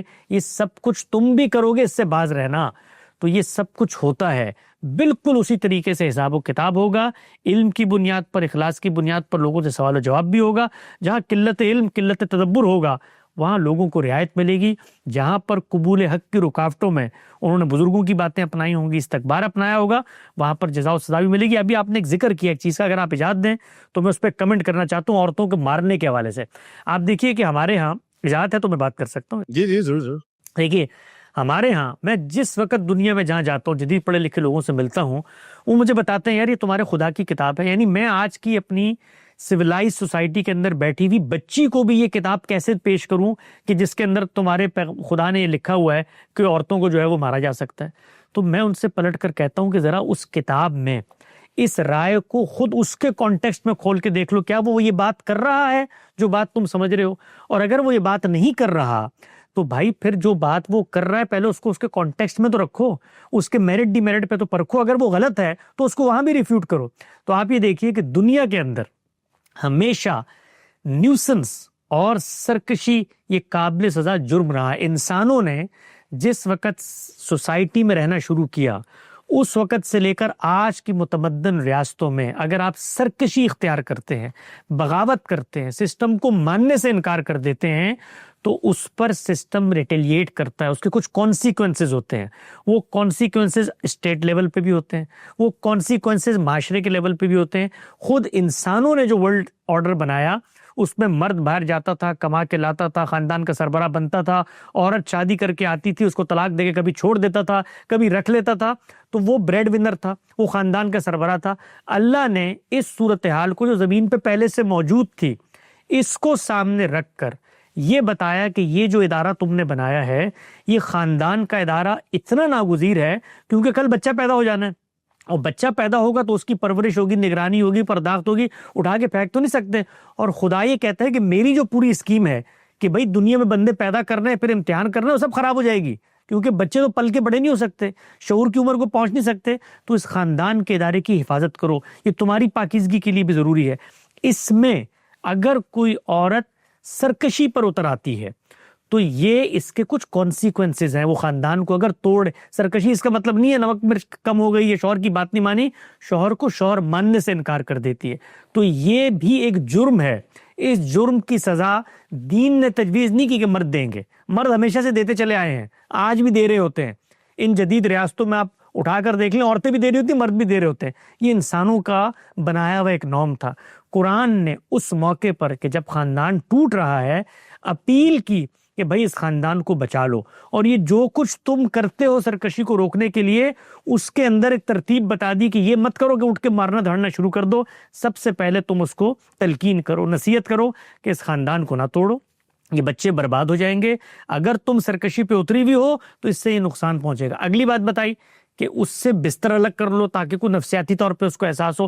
اس سے اگلی بات بتائی کہ دنیا کے اندر ڈسپلن کرنے کے لیے جو کام سوسائٹی کرتی ہے وہ شوہر بھی کرتے چلے آ رہے تھے، وہ کام کر کے بھی اگر بچا سکتے ہو خاندان کا ادارہ تو اس کو بچا لو۔ اپیل کی قرآن مجید نے، آپ سب اٹھا کر کہیں کہ ہم اس پر عمل درآمد نہیں کرتے، قرآن کو کوئی اعتراض نہیں ہے کہ آپ نے عورت کے ساتھ تینوں معاملے نہیں کرنا، نہیں نپٹی، سرکشی کر رہی ہے، طلاق دے کے چھوڑنا چاہتے ہیں، ہم اس کو چھوڑ دیں، قرآن مجید کو کوئی اصرار نہیں ہے۔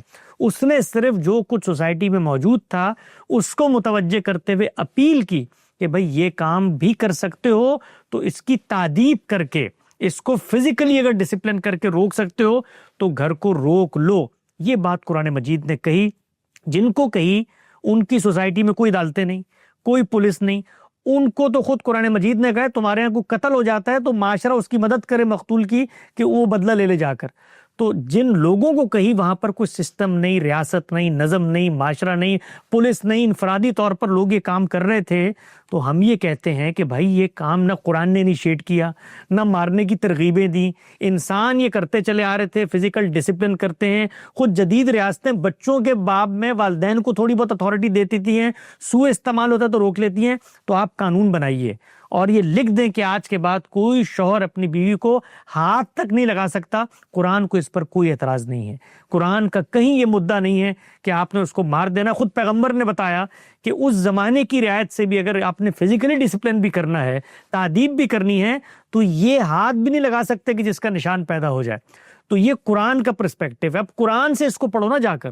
مسلمان معاشروں میں اگر ڈومیسٹک وائلنس کے کیس کسی داڑھی رکھے ہوئے مولوی سے سنتے ہو اور اس کو اللہ کی طرف منسوب کر دیتے ہو تو یہ بڑی بددیانتی ہے۔ قرآن مجید کا نیریٹو خاص کانٹیکسٹ میں، خاص زمانے میں، جس زمانے میں لوگوں کو یہ اختیار سوسائٹی قتل کے معاملات میں دے رہی ہوتی تھی، وہاں پر یہ اختیار ان کے پاس موجود تھا، اس کو استعمال کرنے کی اپیل کی کہ خاندان بچ جائے۔ نہ ہمارا مذہب اس کی ترغیب دیتا ہے، نہ اس کی تائید کرتا ہے۔ لیکن بڑا لیزی سولوشن ہے نا حسن بھائی۔ اس طرح تو بہت سے آرگومنٹ اور بھی بڑی چیزوں کے بارے میں بنائے جا سکتے ہیں کہ شراب بھی تھی، لونڈی بازی بھی تھی، غلام بھی تھی. آئی ایم شیور کہ آپ کا غلاموں کے اوپر بھی یہی آرگومنٹ ہوگا. لیکن زمانے کا آرگومنٹ قرآن کے اوپر اس لیے نہیں آتا کیونکہ یہ جو کتاب ہے یہ تمام زمانوں کے لیے تمام حجت ہے، یہ سب لوگوں کے لیے ایک گائیڈنس ہے فار آل ایٹرنیٹی. اس کے اندر کوئی اسپیشل بات ہونی چاہیے تھی. فار ایگزامپل اب ہم نے انسانی معاشروں میں ہم نے دکھا دیا ہے کہ اگر آپ ہاتھ لگائیں گے تو اس کی کچھ سزائیں دی جائیں گی، اور دوسری بے تحاشا ایسی روایات آپ کو مل جائیں گی جہاں پہ رسول اللہ کے پاس بیویاں لائیں اپنی شکایات کہ میرا خاوند مارتا ہے. اس میں رسول اللہ نے، میں یہ نہیں کہوں گا کہ انہوں نے اس کو بڑا اچھا عمل کہا، لیکن انہوں نے طلاق کا ریکمنڈیشن بھی دی. تو یہ جو ایک سٹیپ ہے، اب اگر میں عورت ہوں، فرض کریں جو مرضی میرے اندر سرکشی ہو یا نہ ہو یا جو بھی، میں نے ٹھیکہ نہیں لیا ہوا کہ انسانی سوسائٹی کو آگے لے کے جانے کا، کیونکہ میں نے اپنے جسم پہ تشدد میں نے تو برداشت نہیں کرنا. یعنی کوئی بھی انسان اس چیز کو برداشت نہیں کرے گا. تو یہ اس کے پیچھے کہنا کہ میں نے فیملی سسٹم کو بچانے کے لیے یہ اس وقت کا ایک نارم تھا، یہ تھوڑی سی اسٹریچ نہیں لگتی آپ کو؟ جی میں اس پہ بات کرتا ہوں. دیکھیے آپ نے 2-3 الفاظ اختیار کیے. تشدد کہیں زیر بحث نہیں ہے. آج ماڈرن اسٹیٹ کرافٹ کے اندر بھی آپ اگر یہ لکھیں کہ آپ اپنے بچوں کو ڈسپلن کرنے کے لیے کیا کسی حد تک فزیکلی تعدیب کر سکتے ہیں، تشدد اور وائلنس بالکل الگ چیز ہے. بھئی میں امریکہ میں رہتا ہوں، میرے چھوٹے بچے ہیں، 6 سال کے بچے ہیں، ٹوئنز ہیں. مجھے کبھی کبھی ان کو ہاتھ سے پکڑ کے الگ کرنا پڑتا ہے، کبھی کبھی تنبیہ بھی کرنی پڑ جاتی ہے، کبھی کبھی کان کے اوپر ہلکی سی چٹکی بھی کاٹنی پڑ جاتی ہے. یہ زندگی کی ریئلٹیز ہیں. ان کو مجھے امریکہ میں رہتے ہوئے یہاں کا لا نہیں روکتا کہ آپ ڈسپلن کرنے کے لیے یہ کام کر سکتے ہیں. لیکن کیسے ڈسپلن کریں گے بیوی کو؟ جی میں اگلی بات کرتا ہوں. اس سے آگے بڑھ کر میں مار دھاڑ شروع کر دوں، میں مثال کے طور پر اس کے اوپر حملہ آور ہو جاؤں، اس کا خون نکل، یہ تشدد ہے، وائلنس ہے. اس کو کوئی جائز قرار نہیں دیتا. جس وقت ان معاشروں میں بھی، میں اس پر بھی آتا ہوں کہ قرآن مجید زمانے سے کیسے بات کرتا ہے. قرآن کا ہر حکم مبنی بر ریزن ہے. ریزن پایا جائے گا تو عمل درآمد ہوگا، ریزن نہیں پایا جائے گا تو خود قرآن کہتا ہے کہ اس پر عمل درآمد نہیں ہوگا. مثال کے طور پہ قرآن مجید نے مرد کو بعض اختیارات دیے فیملی سسٹم میں. کیوں دیا؟ آگے ریزن بتایا. بما انفقوا من اموالہم، پیسہ خرچ کرتا ہے. کسی سوسائٹی کے اندر عورتیں سربراہی کے مقام پر آ جائیں، نان نفقے کی ذمہ داری لے لیں، دین کا اصول تبدیل ہو گیا. دین قیامت تک ہے ود ریزن پایا جائے گا تو اخلاقی اصول پیدا ہوں گے. اس صورت میں آپ جب میرے پاس آئیں گے نا کہ عورت نے بھائی گھر سنبھالا ہوا ہے، تو میں شوہر کو کہوں گا اس کی تابعداری کرو، اطاعت کرو، اخلاقی تقاضا ہے.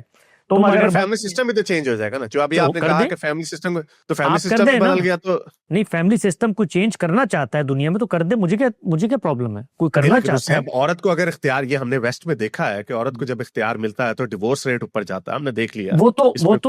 وہ تو کانسیکوینسز ہیں. وہ جب فطرت کے خلاف آپ جو بھی کام کریں گے الگ موضوع ہے، اس پر میں آ جاتا ہوں. لیکن ہم اصولی بات پہلے پوری کر لیں. آپ نے کہا تھا کہ اس میں یہ جو آرگومنٹ ہے کہ بھی عورت کو مثال کے طور پر آپ نے، میری بیوی گھر چھوڑ کر اگر جا رہی ہے، مجھے لگ رہا ہے لوگوں کے اندر لو مومنٹس آتے ہیں، لوگوں کے اندر ریئیکشنری مومنٹس آتے ہیں. بسا اوقات مجھے کسی موقع پر اگر ہاتھ پکڑ کے اس کو روکنا ہے اور میں روک کر اس کو زبردستی کے صوفے میں بٹھا لیتا ہوں، اس کو آپ وائلنس نہیں کہتے یار، اس کو آپ تشدد نہیں کہتے. یہ وہ چیز ہے جو وہاں زیر بحث ہے. فَضْرِبُوهُنَّ کا مطلب یہ نہیں ہے کہ اس کو مارنا شروع کر دو. ہر چیز اپنے کانٹیکسٹ میں زیر بحث آتی ہے. اس کو خود پیغمبر نے واضح کیا کہ یہ اس پس منظر میں نہیں. اور میں تو اگلی بات آپ سے کرتا ہوں نا، عورت اگر یہ کہتی ہے جو آپ نے بات کی کہ میں نے ٹھیکہ لیا ہوا، بھائی میں نہیں رہتی اس کے ساتھ، تو آپ کو ہم یہ کہتے ہیں کہ بھائی لا بنائیے آپ نا. یہ تو جس زمانے میں قرآن بات کر رہا ہے، اس وقت قرآن نے تو ریزننگ کی بنیاد پہ بات کرنی ہے. آج بھی لا بنتا ہے. یعنی آپ اگر فیملی سسٹم کو ڈسٹروائے کرتے ہیں اس طریقے سے، آپ بطور ماں کے آپ ڈرگ یوزر بن جاتی ہیں. یہاں کی عدالتیں پکڑ کے آپ کو جیل میں ڈالتی ہیں. آپ نے فیملی سسٹم کو برباد کیا. آپ کو چھوٹے بچے کے ساتھ رہنے کی اجازت نہیں ہوتی کیونکہ کانسیکوینسز ہوتے ہیں. تو سرکشی جب آپ اپناتے ہیں، سسٹم کو توڑنے کی بات کرتے ہیں، اور میں تو اس سے آگے بات کرتا ہوں، ریزننگ کی بنیاد پہ قرآن نے بات کی ہے. ریزننگ پائی جاتی ہے، شوہر یہ کام کرے، سرکش ہو جائے، تب بھی سوسائٹی اس کو سزا دے سکتی ہے. تو قرآن کی ہر ہدایت مبنی بر ریزن ہے. قرآن کو کوئی اصرار نہیں ہے کہ اس نے جو اوضاع مقرر کر دی ہیں تم نے لازمی. مثال کے طور پہ قرآن مجید نے کہا بھی عدت گزارو، طلاق ہو جاتی ہے تو اس کے بعد آپ نے 3 پیریڈز گھر میں بیٹھا، اس کی ریزن بتائیے آگے تاکہ پتہ چل جائے پیٹ کے اندر کیا ہے.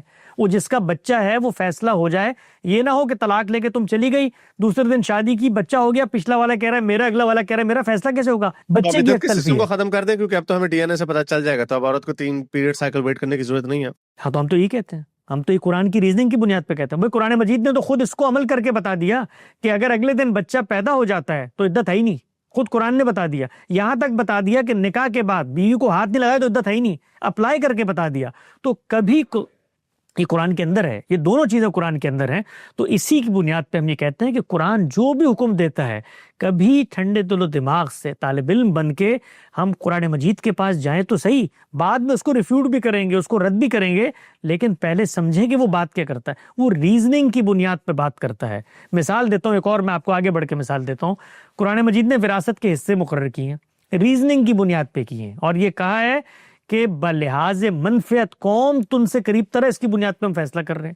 لیکن جہاں ریزن نہیں پایا جاتا, ایک بیٹا ہے اس نے باپ کی کوئی خدمت ہی نہیں کی سرے سے, تو وہ آ جائے جی باپ کے مرنے پہ پوری زندگی منہ نہیں لگایا جائیداد لینے کے لیے, دین کہتا نہیں ملے گی اس کو, ریزن نہیں پایا جاتا. آپ آگ کر دیں اس کو, ریاست فیصلہ کر سکتی ہے, قرآن کا مقرر کردہ حصہ اس کو نہیں دیا جائے گا, مبنی بر ریزن ہے. تو قرآن کی ہدایت ہر زمانے کے لیے ہے اگر ریزن پایا جاتا ہے. ریزن نہیں پایا جاتا تو میں قرآن کی ہدایت اس پر نافذ نہیں کر سکتا.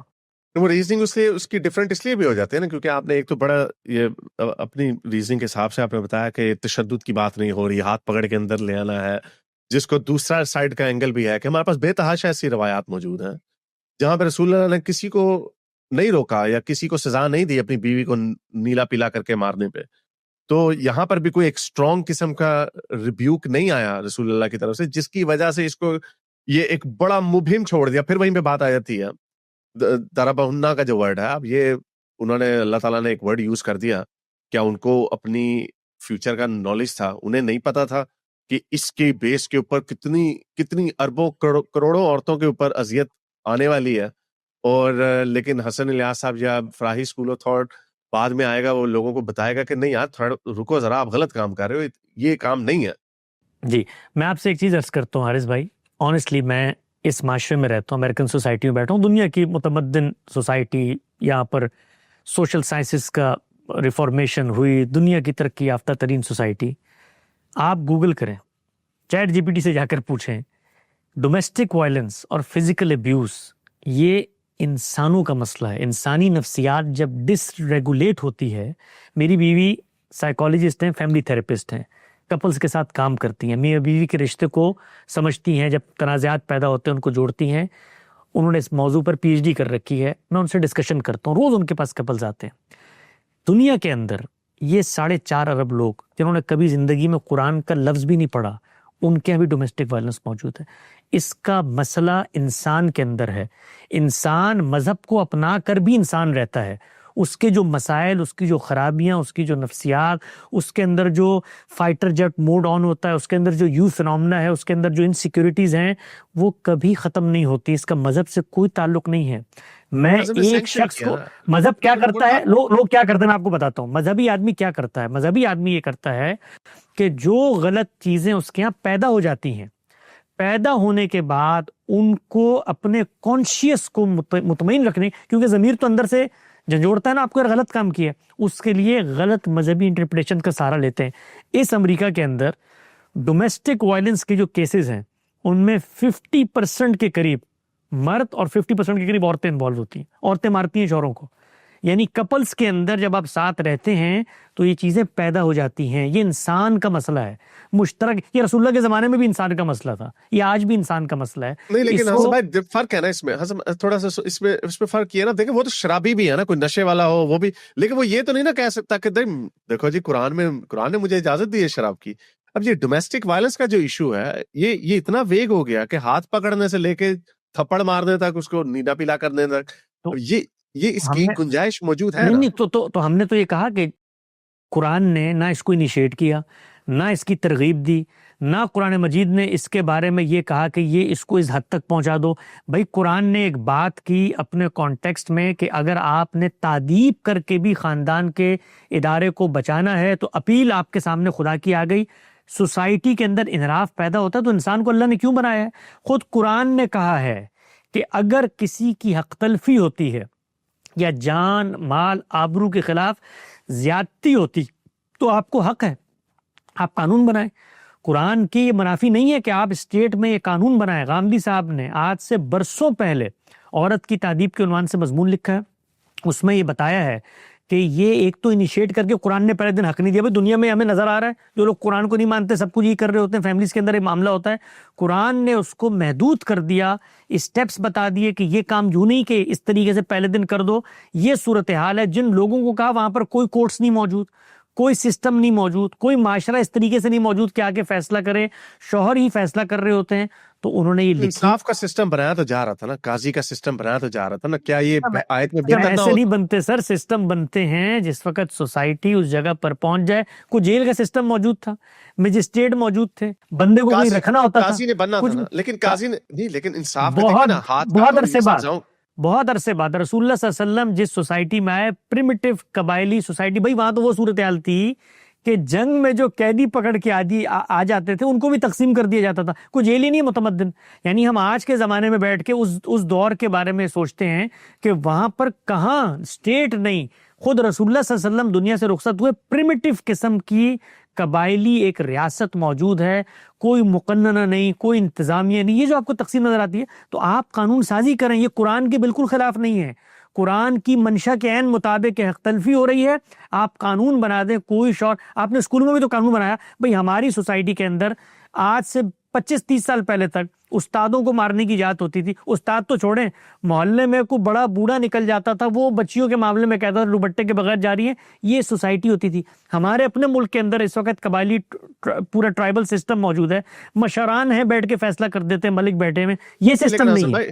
وہ ٹھیک ہے حسن بھائی, وہ ہر زمانے کی لمیٹیشن اپنی نہیں, لیکن رسول اللہ تو ایک ریولوشنری تھے نا, اور آخری نبی کا بوجھ ہے. ہرگز نہیں, ہرگز نہیں. پیغمبر کا ہرگز یہ کہا, پیغمبر نے کوئی ریولوشنری کام نہیں کیا. یہ قرآن مجید کے اندر, پیغمبر کی پوری سیرت کے اندر یہ لفظ مجھے دکھا دیں کہ رسول اللہ ریولوشنری تھے. رسول اللہ تو یہ کوئی نہیں, میرا کہنے کا مطلب یہ ہے, آپ اس پہ ورڈ پہ فوکس نہ کریں, کہ وہ آخری نبی ہیں, وہ خدا کی حکم کے فائنل ترجمانی ہمارے پاس ایک انسان کے تھرو ہونے جا رہی ہے, اور اس کے بعد ہمارے پاس دروازہ بند ہو جانا ہے جہاں پہ ہاتھ کاٹنے کی سزا یا آپ ایڈلٹری صحیح نہیں ہے, ہوموسیکسوالٹی صحیح نہیں ہے, جہاں پہ یہ بڑے ایک.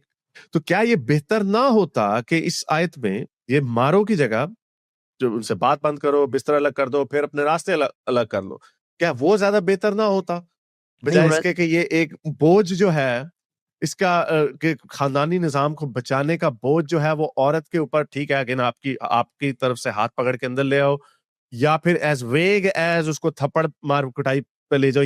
یہ ویگنس جو رہ گئی, اس سے حقیقی طور پہ کتنی عورتوں کے اوپر ظلم ہوتے چلے آئے, اور ابھی تک پاکستان جیسے ملک میں ڈومیسٹک وائلنس کا بل پاس کرنے پہ کون آتا ہے سامنے. اگین میں ان کو, مولویوں کو اس لیے دوشی نہیں ٹھہراتا کیونکہ وہ جس کتاب کو پڑھ کے اپنی عقل سے جو وہ اخذ کر رہے ہیں, یعنی آنیسٹلی اسپیکنگ جب میں بھی اس کو پڑھتا ہوں, میرے بھی ذہن میں یہی آتا ہے کہ یہ تو بڑا ویگ ہے, اس پہ تو میں ہاتھ پکڑ کے اندر لے جانے سے لے کے اس کی بازو مڑوڑ بھی سکتا ہوں, اس کے اوپر اپنا اثر و رسوخ استعمال بھی کر سکتا ہوں, کیونکہ اس آیت کا پہلا حصہ بھی یہ ہے کہ میرے پاس اتھارٹی ہے, میں کیئر ٹیکر ہوں, میں ہوں اس گھر کا مالک.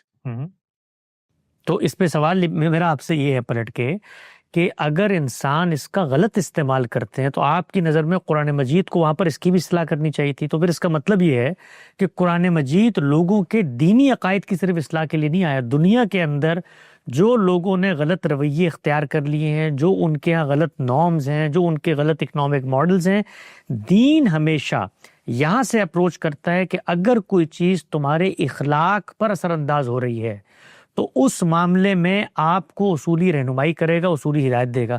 جو معاشرے کی برائیاں خود اس زمانے کے کانٹیکسٹ میں موجود ہیں, جیسے غلامی ہے, وہ ایک معاشرتی برائی ہے, تو اس کے بارے میں دین نے جو لائے عمل اختیار کیا ہے وہ تدریج کا اختیار کیا ہے. وہ ایک دن میں ٹھیک نہیں ہو سکتا. یہ بالکل ایسے ہی ہے کہ جیسے آج کے اکنامک سسٹم میں میرے نزدیک سود حرام ہونے کے باوجود ایک دن میں ٹھیک نہیں ہو سکتا, اس لیے کہ دنیا کی سوسائٹی اس کے اوپر کھڑی ہے. تو میں بھی تدریج کی بات کروں گا. دنیا کا ہر سسٹم کو ٹھیک کرنے والا آدمی بڑی جو سوسائٹی سے متعلق چیزیں ہوتی ہیں ان کے بارے میں تدریج کا نقطہ نظر اپناتا ہے. اس سوسائٹی میں انسانوں کے 10,000 اور مسائل ہوں گے. یہ قرآن کا موضوع نہیں ہے. قرآن جن لوگوں تک بات پہنچانے کے لیے آیا ہے وہ پیغمبر کے ماننے والی قوم ہے.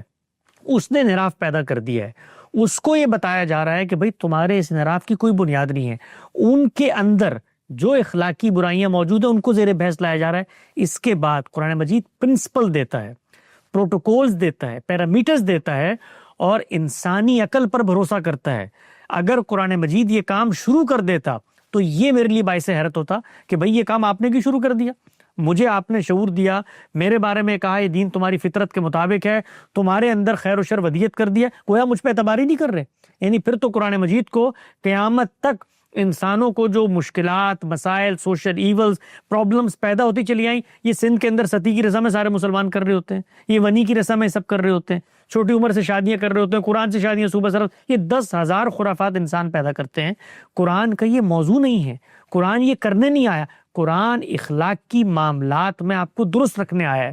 وہ شرک کو بھی اس زاویے سے لیتا ہے.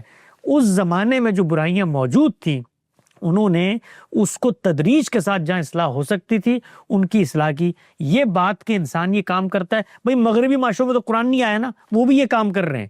میں نے تو آپ سے عرض کیا کہ آپ دیکھ لیں ملینز کی تعداد میں لاسٹ ایئر امریکہ کے اندر ڈومیسٹک وائلنس کے کیس فائل ہوئے. آدھی فریقین مرد ہیں, مرد آگے کہتے ہیں عورتیں مارتی ہیں, عورتیں کہتی ہیں مرد مارتے ہیں. یہ انسانوں کا مشترک مسئلہ ہے. تو قرآن نے جو بات کہی, جس موقع پر کہی, وہ موقع کوئی اصلاح کا موقع نہیں ہے کہ انسانوں الگ سے بتایا عورتوں کے معاملے میں خدا سے ڈرو, عورتیں مرد دونوں خدا کے حضور میں پیش ہوں گی. ہمارا تو پیغمبر وہ ہے کہ جس کی زبان سے آخری الفاظ جو نکلے ہیں وہ یہ ہیں کہ تم نے والدین کے ساتھ اچھا سلوک کرنا ہے اور عورتوں کے بارے میں خدا سے ڈرنا ہے. پورا قرآن ہمیں تنبیہ کرتا ہے. یہاں تک پیغمبر نے کہا بھئی یہ نازک آپ گینے ہیں, ان کے تو رویے اور مزاج اور شخصیت کو بھی بدلنے کی کوشش نہ کرو. ایک خاص موقع ہے جس وقت کوئی شخص مجرم بن چکا ہے, وہ مجرم ریاست کے اندر ہوتا ہے, مجھے کوئی اعتراض نہیں ہوتا, امریکہ اٹھتا ہے ڈیزی کٹر بموں سے آ کر 10 لاکھ قوم کو مار دیتا ہے کیونکہ اس کی نظر میں مجرم ہوتی ہے. تو یہ بات ذہن میں رکھیں, کسی عورت کو ہاتھ لگانے کی قرآن نے اجازت نہیں دی. وہ عورت جو قرآن کی کونیٹیشن میں مجرم بن چکی ہے, خاندان کا ادارہ توڑ رہی ہے, نسل انسانی کو برباد کر رہی ہے, اس کے شوہر سے اپیل کی ہے کہ اس خاندان کو بچا سکتے ہو تو یہ کر کے بھی بچا لو. اس شوہر نے مسلمان ہوتے ہوئے ایک روایت پیدا کی, غلط استعمال کیا. وہ دین یہ کہتا ہے کہ اس حکم کو بین کر دینا چاہیے اور یہ کام اس کے اولو الامر اور ریاست کی طرف چلے جانا چاہیے. آج آپ قانون بنا لیں, مذہب کو اس پہ کوئی اعتراض نہیں ہے. یہ میری رائے ہے, آپ کو اس سے اختلاف کا حق ہے. Okay, fair enough. اس پہ ہم پھر سرکل پہ چلتے جائیں گے. میرے حساب سے obviously اس کے اندر بہت کچھ اور بھی کیا جا سکتا تھا, لیکن anyway, یہ آپ نے ایک اور پوائنٹ بیچ میں رکھا تھا, پھر اس کو ہم ریپ اپ کرتے ہیں. میں نے اور بھی بہت سارے سوالات ہیں, بڑی مزے کی گفتگو ہو رہی ہے. آپ نے بتایا کہ جو ہمارے اگر علماء کرام کے حوالے سے بات کی جائے, جو مذہب وہ ہم تک لے کے آئے, اللہ تعالیٰ ان سے پوچھیں گے اور ان کی نیت کے اوپر سوال ہوگا. لیکن شرک کے اوپر جو آپ نے بات رکھی کہ شرک ایک اخلاقی جرم ہے, اب لا علمی میں بھی تو شرک کیا جا سکتا ہے. اب جیسے فار ایگزامپل میرے ذہن میں جب آپ یہ بات کر رہے تھے کہ آسٹریلیا کے ایبوریجنلز یا امریکہ کے جو نیٹو امریکنز جو تھے وہ آ رہے تھے, ان تک تو دین یہ جوڈائزم, کرسچینٹی, سنگل گاڈ کا تو کانسیپٹ آیا ہی نہیں. تو ان کے کہاں وہاں پہ کون سے ارسطو پیدا ہو رہے تھے جو اتنا بیچارے, ان کے پیچھے تو بھیڑیے اور ریچھ بھاگ رہے تھے. تو ان کی بھی تو سوچ میں وہ شرک, ان ساروں کے ملٹیپل گاڈز تھے, اور ایون جو رومن گاڈز وغیرہ تھے وہ چلن سویلائزیشن کا حصہ تھے. ان تک بھی بہت سارے لوگوں تک جو ایک خدا کا کانسیپٹ نہ آیا ہو اور وہ شرک کرتے تھے, لیکن اپنی علم کے اندر, بلکہ ارسطو بھی وہاں پر تھا, وہ بھی شرک ہی کرتا تھا. تو یہ ان کو لا علمی کا کنسیشن نہیں مل سکتا؟ جی بالکل مل سکتا ہے, بالکل مل سکتا ہے. 2 طرح کے شرک ہوتے ہیں. ایک ہوتا ہے شرک کو بطور شرک مذہب کے اختیار کر لینا, اور دوسرا شرک وہ ہوتا ہے کہ جس میں آپ اس کو شرک مان نہیں رہے ہوتے لیکن شرک کر رہے ہوتے ہیں. آپ کو میں مثال دیتا ہوں اس کی. آپ کسی مسیحی سے ملیں اور ان سے کہیے کہ آپ شرک کرتے ہیں, وہ پہلے جملے میں اس کی نفی کر دیں گے. وہ کہیں گے کہ نہیں ہم تو شرک نہیں کرتے. وہ کہیں گے پھر آپ مسیح علیہ السلام کو اللہ کا بیٹا قرار دیتے نہیں. کہتے ہیں اللہ کا بیٹا بایولوجیکل بیٹا تھوڑی ہے بھائی, یہ مینیفیسٹیشن ہے. یعنی اس لحاظ سے تو ہمارا پورا کا پورا تصوف اس کی بنیاد شرک پہ رکھی گئی ہے. یعنی وہ وحدت الوجود کا تصور پیش کرتی ہے کہ کائنات میں کسی چیز کی کوئی حقیقت نہیں. اگر آپ صوفیاء کے پاس جائیں نا اور ان کو کہیں کہ یہ گلاس ہے, تو ان کی کونیٹیشن میں شرک کر دیا آپ نے, اس لیے کہ آپ نے کسی اور چیز کے حقیقی وجود کو مان لیا ہے. وہ وجود میں کسی چیز کے اشتراک کو شرک قرار دیتے ہیں. وہ کہتے ہیں یہ پوری کائنات, جس طرح مسیح کہتے ہیں کہ سیدنا مسیح خدا کا پرتو تھے اور اس کا ظہور تھے, تو وہی کہتے ہیں کائنات اس کا ظہور ہے. تو میری نظر میں یہ بھی شرک ہے. میں تو صوفیاء کے اس تصور کو شرک قرار دیتا ہوں, شرک سمجھتا ہوں. لیکن کیا صوفیاء اس کو بطور شرک اپنائے ہوئے ہیں؟ آپ ان سے آگے گفتگو کریں, وہ کہیں گے بھئی ہم تو دین اسلام کے ماننے والے, ہم تو توحید پہ عمل درآمد کرتے ہیں, لیکن یہ شرک ہے جو انہوں نے اپنایا ہوا ہے. مسیحیوں سے ہم ملیں, وہ کہیں گے ہم تو بالکل اللہ کو مانتے ہیں, ہم کوئی شرک نہیں کرتے, لیکن یہ شرک ہے جس کو انہوں نے اپنایا ہوا ہے. تو اپنا یہ عذر وہ پیش کریں گے. اور خود قرآن مجید نے بتا دیا ہے کہ پیغمبر کی موجودگی میں جو 2 طبقات تھے, ایک طبقہ کون سا تھا؟ جو شرک کو بطور مذہب اپنایا ہوا تھا. اس کو سورہ زمر میں قرآن نے ان کی حکایت کر کے بتایا کہ جب ان سے کہا جاتا ہے کہ بھئی شرک کیوں کر رہے ہو تم, تو وہ کہتے ہیں ما نعبدہ الا لیقربونا الی اللہ زلفیٰ, ہم تو صرف ان کی اس لیے عبادت کرتے ہیں کہ ہمیں اللہ کے قریب کر دیتے ہیں. ہم تو شرک کو بطور مذہب اپنائے ہوئے, ایک عذر انہوں نے پیش کر دیا اپنا. تو یہ جو 2 طبقات ہیں, خود قرآن نے ان کی سزا میں تفریق کی, یعنی ان کو مارنے کا کہیں حکم نہیں دیا کہ ان مشرکین کو آپ نے جو اہل کتاب میں سے تھے ان کو. تو یہ تفریق ہمیں یہ بتا رہی ہے کہ شرک کرنے والے بھی بطور دین کے اس کو اپنا کر پیش ہوئے ہیں یا شرک کے مظاہر کو اپنائے ہوئے ہیں اور اصلاً وہ شرک کا انکار کر رہے ہیں. تو وہاں پیش ہو, اللہ کے حضور میں جائیں, اور ارسطو ہو, افلاطون ہو, آج کے بریلوی ہوں, صوفیاء اکرام ہو, ابن العربی ہوں, شاہ ولی اللہ جو بھی ہوں, وہ وہاں جائیں اور جا کر اپنا نقطہ نظر پیش کریں. بھائی میرے نزدیک تو مجھے یہ دین پہنچا تھا, اللہ تعالیٰ ان سے سوال کر لیں گے بھائی تمہاری فطرت میں بات ڈالی تھی, وہ کہیں گے کہاں ڈالی تھی, ہمیں نظر ہی نہیں آئی, آبا کی روایت میں یہ تھی. تو وہ 10 سوال کریں گے, ان کا آپس میں مکالمہ ہوگا, وہ جانے اللہ تعالیٰ جانے, میرا کیا لینا دینا اس سے. تو یعنی کہ ایک شرک, یہ باقی جتنے گناہ ہیں ان کو مانا جاتا, یعنی چوری, ڈاکہ, زنا وغیرہ, اور لیکن جو سب سے اوپر جو رکھا جاتا ہے کہ اللہ تعالیٰ ایک گناہ کبھی معاف نہیں کریں گے, وہ ہے شرک. تو یعنی آپ یہ کہہ رہے ہیں کہ وہ بھی, اس کا بھی چانس ہے کہ اگر کوئی اچھے آرگومنٹیشن وہ اپنی طرف سے اللہ تعالیٰ کے حضور جب حاضر ہو تو وہ کر سکتے ہیں, تو ان کی بھی بچت ہو سکتی ہے. اللہ تعالیٰ نے اصولی بات بتا دی ہے, میں کسی پر ظلم نہیں کروں گا, میں انصاف کے ساتھ معاملہ کروں گا. میں نے تمہاری فطرت میں اپنا شعور ڈالا تھا, تم انکار کرتے تو دلیل پیش کرو. تو تمہارے پاس جو علم آیا تھا میری نسبت سے ایک دعویٰ کرنے کے باب میں, میری نسبت سے, یعنی کسی شخص نے شرک اس پہلو سے کیا ہے کہ اس نے کائنات میں جب نظر دوڑائی کوئی پیغمبر کی بات اس تک نہیں پہنچی تھی, ایک سورج کو اس نے کہا یہ بھی خدا ہے, پتوں کو کہا یہ بھی خدا ہے, فلاں کو کہا, کہ ہمارا شرک ایسے پیدا ہوا ہے. ہمارا شرک ایسے پیدا نہیں ہوا, دنیا میں ایسے پیدا نہیں ہوا. خود ہم جانتے ہیں کہ رسول اللہ صلی اللہ علیہ وسلم کی جہاں پر بعثت ہوئی ہے وہاں پر شرک ایسے پیدا نہیں ہوا. بھائی وہ سیدنا اسماعیل کے ماننے والے تھے, ان کے یہاں کچھ بزرگ بڑے پیدا ہوئے, 300 سال پہلے تک رسول اللہ سے شرک کا نام و نشان نہیں تھا اس بستی میں. ان لوگوں کے ساتھ تعلق کے اظہار کے لیے مجسمے بنے, ان سے تعلق کے اظہار کے لیے ان کے بت بنے, کرتے کرتے صورتحال یہاں پہنچ گئی. آبا کی ایک روایت تھی, جب قرآن نے آرگومنٹ پیش کیا ہے آگے سے کیا جواب دیا مشرکین نے, ہم تو اسی فطرت پہ پیدا ہوئے, نہیں, ما وجدنا آبانا, جس پر ہم نے اپنے ماں باپ کو پایا ہے ہم تو وہی کام کرتے ہیں, ہم تمہاری بات کیوں مانیں. تو جو آرگومنٹ قرآن میں مشرکین نے پیش کیا ہے یہ قیامت میں پیش کریں گے تو میرے نزدیک تو اللہ کو اس کو قبول نہیں کرنا چاہیے, کیونکہ یہ آرگومنٹ کوئی عقل و دلیل پہ مبنی نہیں ہے. یہ تو اس پہ مبنی ہے کہ ایک ٹارگٹ کلر اٹھ کے کہے کہ بھئی میں نے تو اپنے چچا اور اپنے ماما کو یہی کرتے دیکھا تھا اس لیے میں بندے مار رہا ہوں. تو اس سے پوچھا جائے گا بھئی تمہارے اندر کوئی شعور نہیں تھا, اچھا تمہیں توجہ دلائی جا رہی ہے غلط کام ہے, تو تم کیسے اس کو ریفیوٹ کرتے ہو, اس کا جواب دو. وہ کہے جی میں اس کو ایسے ریفیوٹ کرتا ہوں کہ میرے چچا نے, دادا نے, تایا نے, سب نے مارے تھے, لہذا میں تو بندے مارتا رہوں گا. تو جب کوئی اخلاقی برائی ہوتی ہے اس پر توجہ دلائی جاتی ہے تو اس پر رد عمل کیا رہا, بات ان تک پہنچی نہیں پہنچی. اسی لیے ہم یہ کہتے ہیں کہ ہم دنیا میں کسی کی جنت جہنم کا فیصلہ نہیں کریں گے. قیامت میں لوگ پیش ہوں گے, اپنے آزار خدا کے سامنے رکھیں. خدا کا اپنے بارے میں یہ کہنا ہے کہ جس نے جانتے بوجھتے شرک کیا, جانتے بوجھتے شرک, میں اس کو معاف نہیں کروں گا. وہ شخص ثابت کر دے جی میں نے جانتے بوجھتے نہیں کیا, یہ سرکمسٹانسز تھے, میں یہ مانتا ہوں میرا خدا انصاف کرے گا. اگر اس کا عذر قابل قبول ہوگا تو قابل قبول کر کے اس کو جنت میں ڈال دے.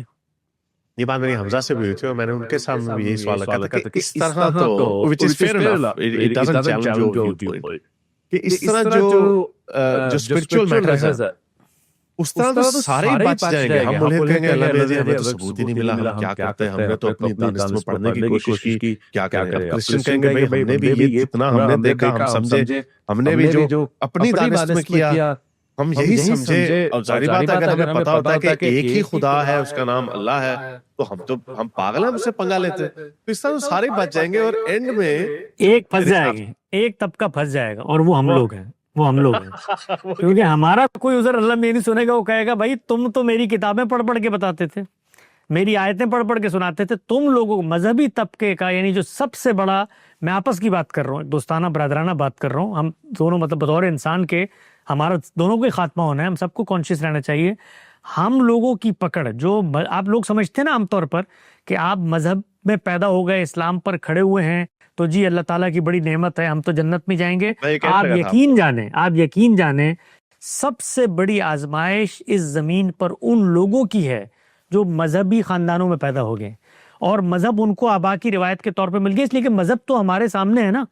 تو ہم سے تو پہلا سوال یہ ہوگا بھائی وہ باقی تو کوئی ایمیزون کے جنگل والا اٹھ کے کہے گا، کوئی حارث سلطان اٹھ کے کہے گا کہ میں نے مذہب تو سنا تھا مثال کے طور پہ اشرف جلالی سے فلاں سے، وہ تم تو بیٹھے ہوئے تھے روزانہ قال اللہ قال رسول کرتے تھے اور فرائی مکتب فکر کے ماننے والے تھے، اور تم نے یہ کرنے کے بعد بھی حرکتیں کی، اخلاقی طور پہ تم اتنے پست تھے.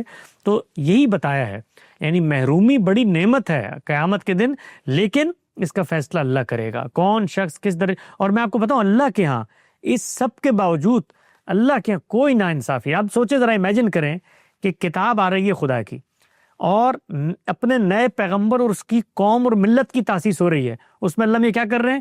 اس قوم کی جس کو معزول کر دیا ہے اس کے نیک لوگوں کی تعریف کر رہے ہیں، اور کہہ رہے ہیں کہ ان میں سے ایسے ہیں کہ راتوں کو اٹھتے. مسیحیوں کی تعریف کی اللہ تعالیٰ نے بتایا کہ ان کی راتیں خدا کے ذکر سے آباد اور شاد ہوتی ہیں، یہ اتنے خدا کے ماننے والے ہیں اور خدا کی محبت میں اتنے سرگردہ رہتے ہیں. تو قرآن نے بتا دیا ہے کہ میرٹ اور کرائیٹیریا ہے بھائی، نہ مسلمان ہونے سے جنت میں جاؤ گے، نہ یہودی، نہ نصرانی. ہر وہ شخص جو اس کرائیٹیریا کو پورا کرتا ہے وہ جنت میں جائے گا، نہیں کرتا تو اپنا عذر پیش کرے گا، عذر ہم سنیں گے. تو ممکن ہے آپ سارے بچ جائیں اور ہم سارے پھنس جائیں وہاں پہ. ہمارا تو بہت بڑا ایک آرگومنٹ بھی ہے، یہ الحاد کا تو آرگومنٹ بھی بہت بڑا ہے کہ اتنی بڑی کائنات جس نے بنائی ہو، جو اتنی پیچیدہ شخصیت ہو، وہ ایسا ہماری عقل مان ہی نہیں سکتی کہ وہ ہم ایک ہمارے جیسے بندے کو اس وجہ سے ہمیشہ تا حیات ایٹرنیٹی تک اس کو جہنم میں اس کے اوپر ٹارچر کرے گی کہ بھائی تم نے میرا نام کیوں نہیں لیا ہے، تم نے 5 نمازیں کیوں نہیں پڑھی. یہ عقل اس بات کو مانتی ہی نہیں ہے کہ اتنی پیچیدہ شخص وہ اتنی ناانصافی کر سکتی. کیونکہ یہ ایسے ہے کہ میں چونٹیوں کو جا کے روز جلانا شروع کر دوں کہ تم میرے قصیدے کیوں نہیں پڑھتے. چونٹی کو تو پتہ نہیں کہ میں ہوں یا نہیں ہوں. دو چیزوں کا فرق ہے، یعنی ایک خدا کے مطالبات ہیں، اس کے اندر تو میں بھی یہ کہتا ہوں کہ اللہ غفور الرحیم ہے، ہم انسان کمزور ہیں، ہم سے اس نے مطالبات رکھے ہیں ہمارے سامنے، ہم بھول جاتے ہیں، نسیان میں مبتلا ہو جاتے ہیں، ہم بہت جلدی مائل ہو جاتے ہیں برائی کی طرف. اس میں شاید وہ اپنے مطالبات ہم سے تخفیف کرنا چاہے تو تخفیف بھی کر دو. اس نے تو یہاں تک بتا دیا ہے، امکان کی حد تک میں بات بتا رہا ہوں، آپ کو الہاد پہ پکا کرنے کے لیے نہیں بتا رہا.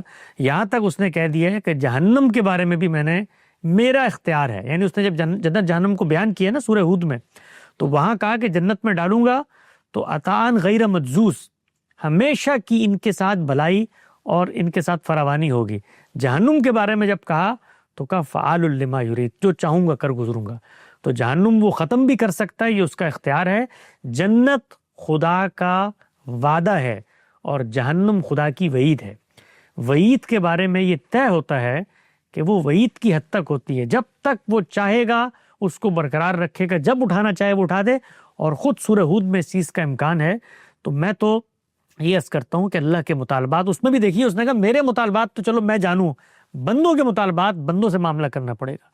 قیامت میں وہ کہتا ہے کہ بندوں کے مطالبات ہوں گے تو میں آپس میں معاملہ کروں گا. اور حدیث میں آتا ہے کہ رسول اللہ صلی اللہ علیہ وسلم فرماتے ہیں کہ اس دن پھر لوگ نیکیوں کا تبادلہ کر رہے ہوں گے لوگوں سے، بھئی یہ بھی لے لو، مجھے معاف کر دو، اگرچہ میرا درجہ کم ہو جائے یا کوئی صورتحال ہو جائے تو یہ چیزیں معاف ہو جائیں گی. لیکن اس کے ساتھ اس کے مقابلے میں ایک اور بات کو دوسرے پہلو سے رکھ کے دیکھیں کہ ایک مثال کے طور پہ میری ماں ہے، اس نے مجھے پیدا کیا. میں کوئی آپ کو مولویانہ وائزانہ آرگومنٹ نہیں دے رہا مذہب کی طرف آنے کے لیے، مذہب کا آرگومنٹ قرآن میں لکھا ہوا ہے، وہ بڑا مضبوط ہے، اس کو وہ جو پڑھیں گے وہاں آپ دیکھ لیجئے گا. ویسے میں بتانے کے لیے ایک چیز بتا رہا ہوں کہ ایک صورتحال یہ ہے کہ میں پیدا ہو گیا، مثال کے طور پہ ماں نے مجھے پالا پوسا، گھر کے اندر ماحول ایسا تھا، سب کچھ تھا، میں ماں کے حقوق نہیں ادا کر سکا. تو یہ یقینی طور پر ایک نوعیت کا چھوٹا جرم ہے. بھئی ماں نے پیدا کیا، چلو کمیاں بیشیاں تھیں، جو بھی تھا ایک اچھے طریقے سے، میں اس ماں کو ماں ماننے سے انکار کر دوں تو یہ ذرا نوعیت بدل گئی.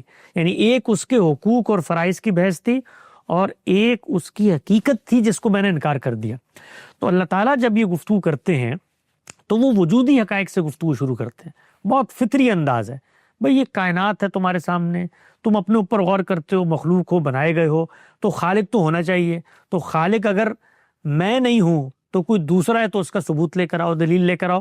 تو بڑے میگا نیریٹیوز ہیں, یعنی زندگی کے یہ چھوٹے چھوٹے معاملات نہیں. اسی لیے میں الحاد کے بارے میں بھی یہ کہتا ہوں کہ بھئی آپ نے ان سے گفتگو کرنی ہے تو سنجیدہ سطح پر میگا نیریٹیوز پر گفتگو ہوگی, ان سے بات چیت ہوگی. خدا کا مقدمہ کچھ وجودی حقائق کے اوپر کھڑا ہوا ہے, وہ فطرت کو پکارتا ہے, اس کا ایک عقلی استدلالی نظام ہے.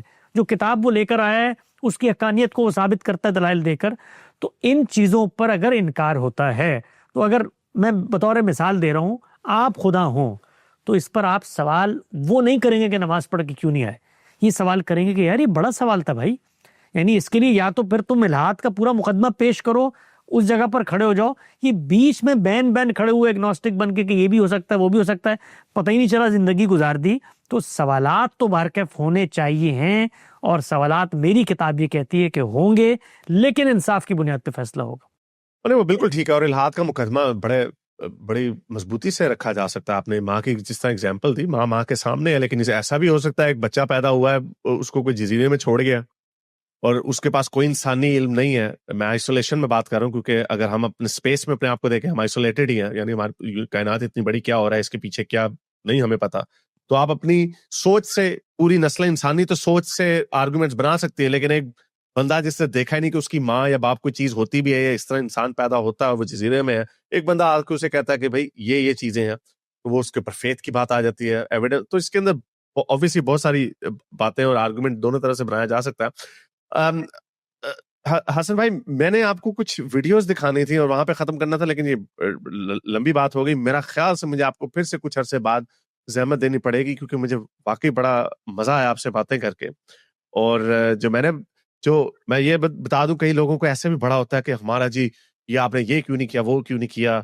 اس کا مقصد بالکل بھی, اس گفتگو کا مطلب یہ نہیں تھا کہ میں نے حسن بھائی کو غلط ثابت کرنا تھا اور ان کو یہ کہنا تھا کہ بھائی تم اسلام کو غلط سمجھتے ہو, میں اسلام کو صحیح سمجھتا ہوں اور یہ ہے اصل اسلام. یہ بالکل اس کا مقصد نہیں تھا, بلکہ مجھے تو اس میں کوئی اتنا انٹرسٹ بھی نہیں ہے. مجھے انٹرسٹ یہ ہے کہ دنیا میں, معاشرے میں ہم لوگوں کے اوپر کیا اثر پڑتا ہے, کہ کیا اس کا نتیجہ نکلتا ہے, کیا لوگوں کے اوپر ظلم ہوتا ہے, کیا اس کو روکا جا سکتا ہے. اور اگر کوئی ایسی سوچ ہے جو ان چیزوں کو ختم کر سکتی ہے, اس میں نرمی لا سکتی ہے, تو بھائی ہمیں اس سے کیا تکلیف ہو سکتی ہے. مجھے کیا ضرورت پڑی ہے میں کسی کو جا کے کہوں کہ تمہارا خدا جھوٹا ہے یا نہیں ہے. مجھے تو اس میں انٹرسٹ ہے کہ بھائی تمہارا میرے ساتھ رویہ کیا ہے, کیا جس دنیا میں رہ رہا ہوں, کیا اس دنیا میں آپ میرے جیسے لوگوں کا زندہ رہنا مشکل کر رہے ہیں, یا آپ کہہ رہے ہیں ٹھیک ہے بھائی کوئی بات نہیں. تو بہت شکریہ حسن بھائی آپ کا وقت دینے کا. مجھے تو واقعی honestly I enjoyed it very much. نہیں, آپ کا شکریہ بھائی. اور میں بالکل, میرے نزدیک ایک بے شعور مسلمان ہو کے زندگی گزارنے سے 1000 درجہ بہتر ہے کہ آپ باشعور ملحد بن جائیں, انکار کریں, سوالات اٹھائیں, تجزیہ کریں, تحلیل کریں, تاکہ جو بھی آپ کی پوزیشن ہو وہ اعلی علم ہو, یعنی وہ اس چیز پر کھڑی ہو کہ آپ کا اپنا ایک استدلالی پروسیس ہے. ورنہ تو نسلوں کے اندر آپ اپنی شناخت لے کر پیدا ہوتے ہیں, اللہ کے ہاں آپ کی نسل آپ کی شناخت کی بنیاد پہ فیصلہ نہیں ہوگا, کرائٹیریا کی بنیاد پہ فیصلہ ہوگا. تو اگر آپ شعوری طور پر خدا, اس کے وجود, اس کے مقدمات پر سوالات رکھتے ہیں, تو یہ اسلام جو میں پیش کرتا ہوں یا جس کو پیش کرنے کی میری خواہش ہے, اس کا تو مخاطب بھی آپ جیسے لوگ ہیں. یعنی اگر میرا نقطہ نظر ان لوگوں کو متوجہ نہیں کر سکتا, قائل کرنے کی بات نہیں, قائل کرنے کا فیصلہ قیامت تک اللہ نے آزادی سے چھوڑ دیا ہے. تو اگر آپ لوگوں سے میں آرگومنٹ نہیں کر سکتا, تو یہ مذہب میں لے کر کس کے لیے آیا ہوں؟ یعنی جس مذہب کا میں ماننے والا ہوں, اگر اس کے مقدمات کو عقلی اور استدلالی طور پر اس کے انکار کرنے والوں کو پیش نہیں کیا جا سکتا, تو پھر اس کے مقدمات کی ضرورت کہاں سے پیدا ہوتی ہے؟ تو ہم طالب علم ہیں دین کے, ہر وقت حاضر ہیں. آپ کا جو سوال ہو, آپ کرنا چاہتے ہیں, اعتراض کرنا چاہتے ہیں, تنقید کرنا چاہتے ہیں, میں ایمانداری سے آپ سے عرض کرتا ہوں, میں کوئی مذہب کا اللہ تعالیٰ کا ترجمان بن کے نہیں, میں استدلال کی بنیاد پر جاؤں گا, پلٹ کے اس کا جائزہ لوں گا, قرآن مجید کو دیکھوں گا, اپنا جو دینی فہم ہے اس کو ڈیولپ کروں گا, اس میں غلطی ہوگی تو اس کا اقرار کروں گا, اور آپ اگر درست بات کریں گے تو آپ کی بات پہ قائل ہو جاؤں گا. بہت شکریہ حسن بھائی، اب تک کے لیے اتنا ہے، اگلی ویڈیو تک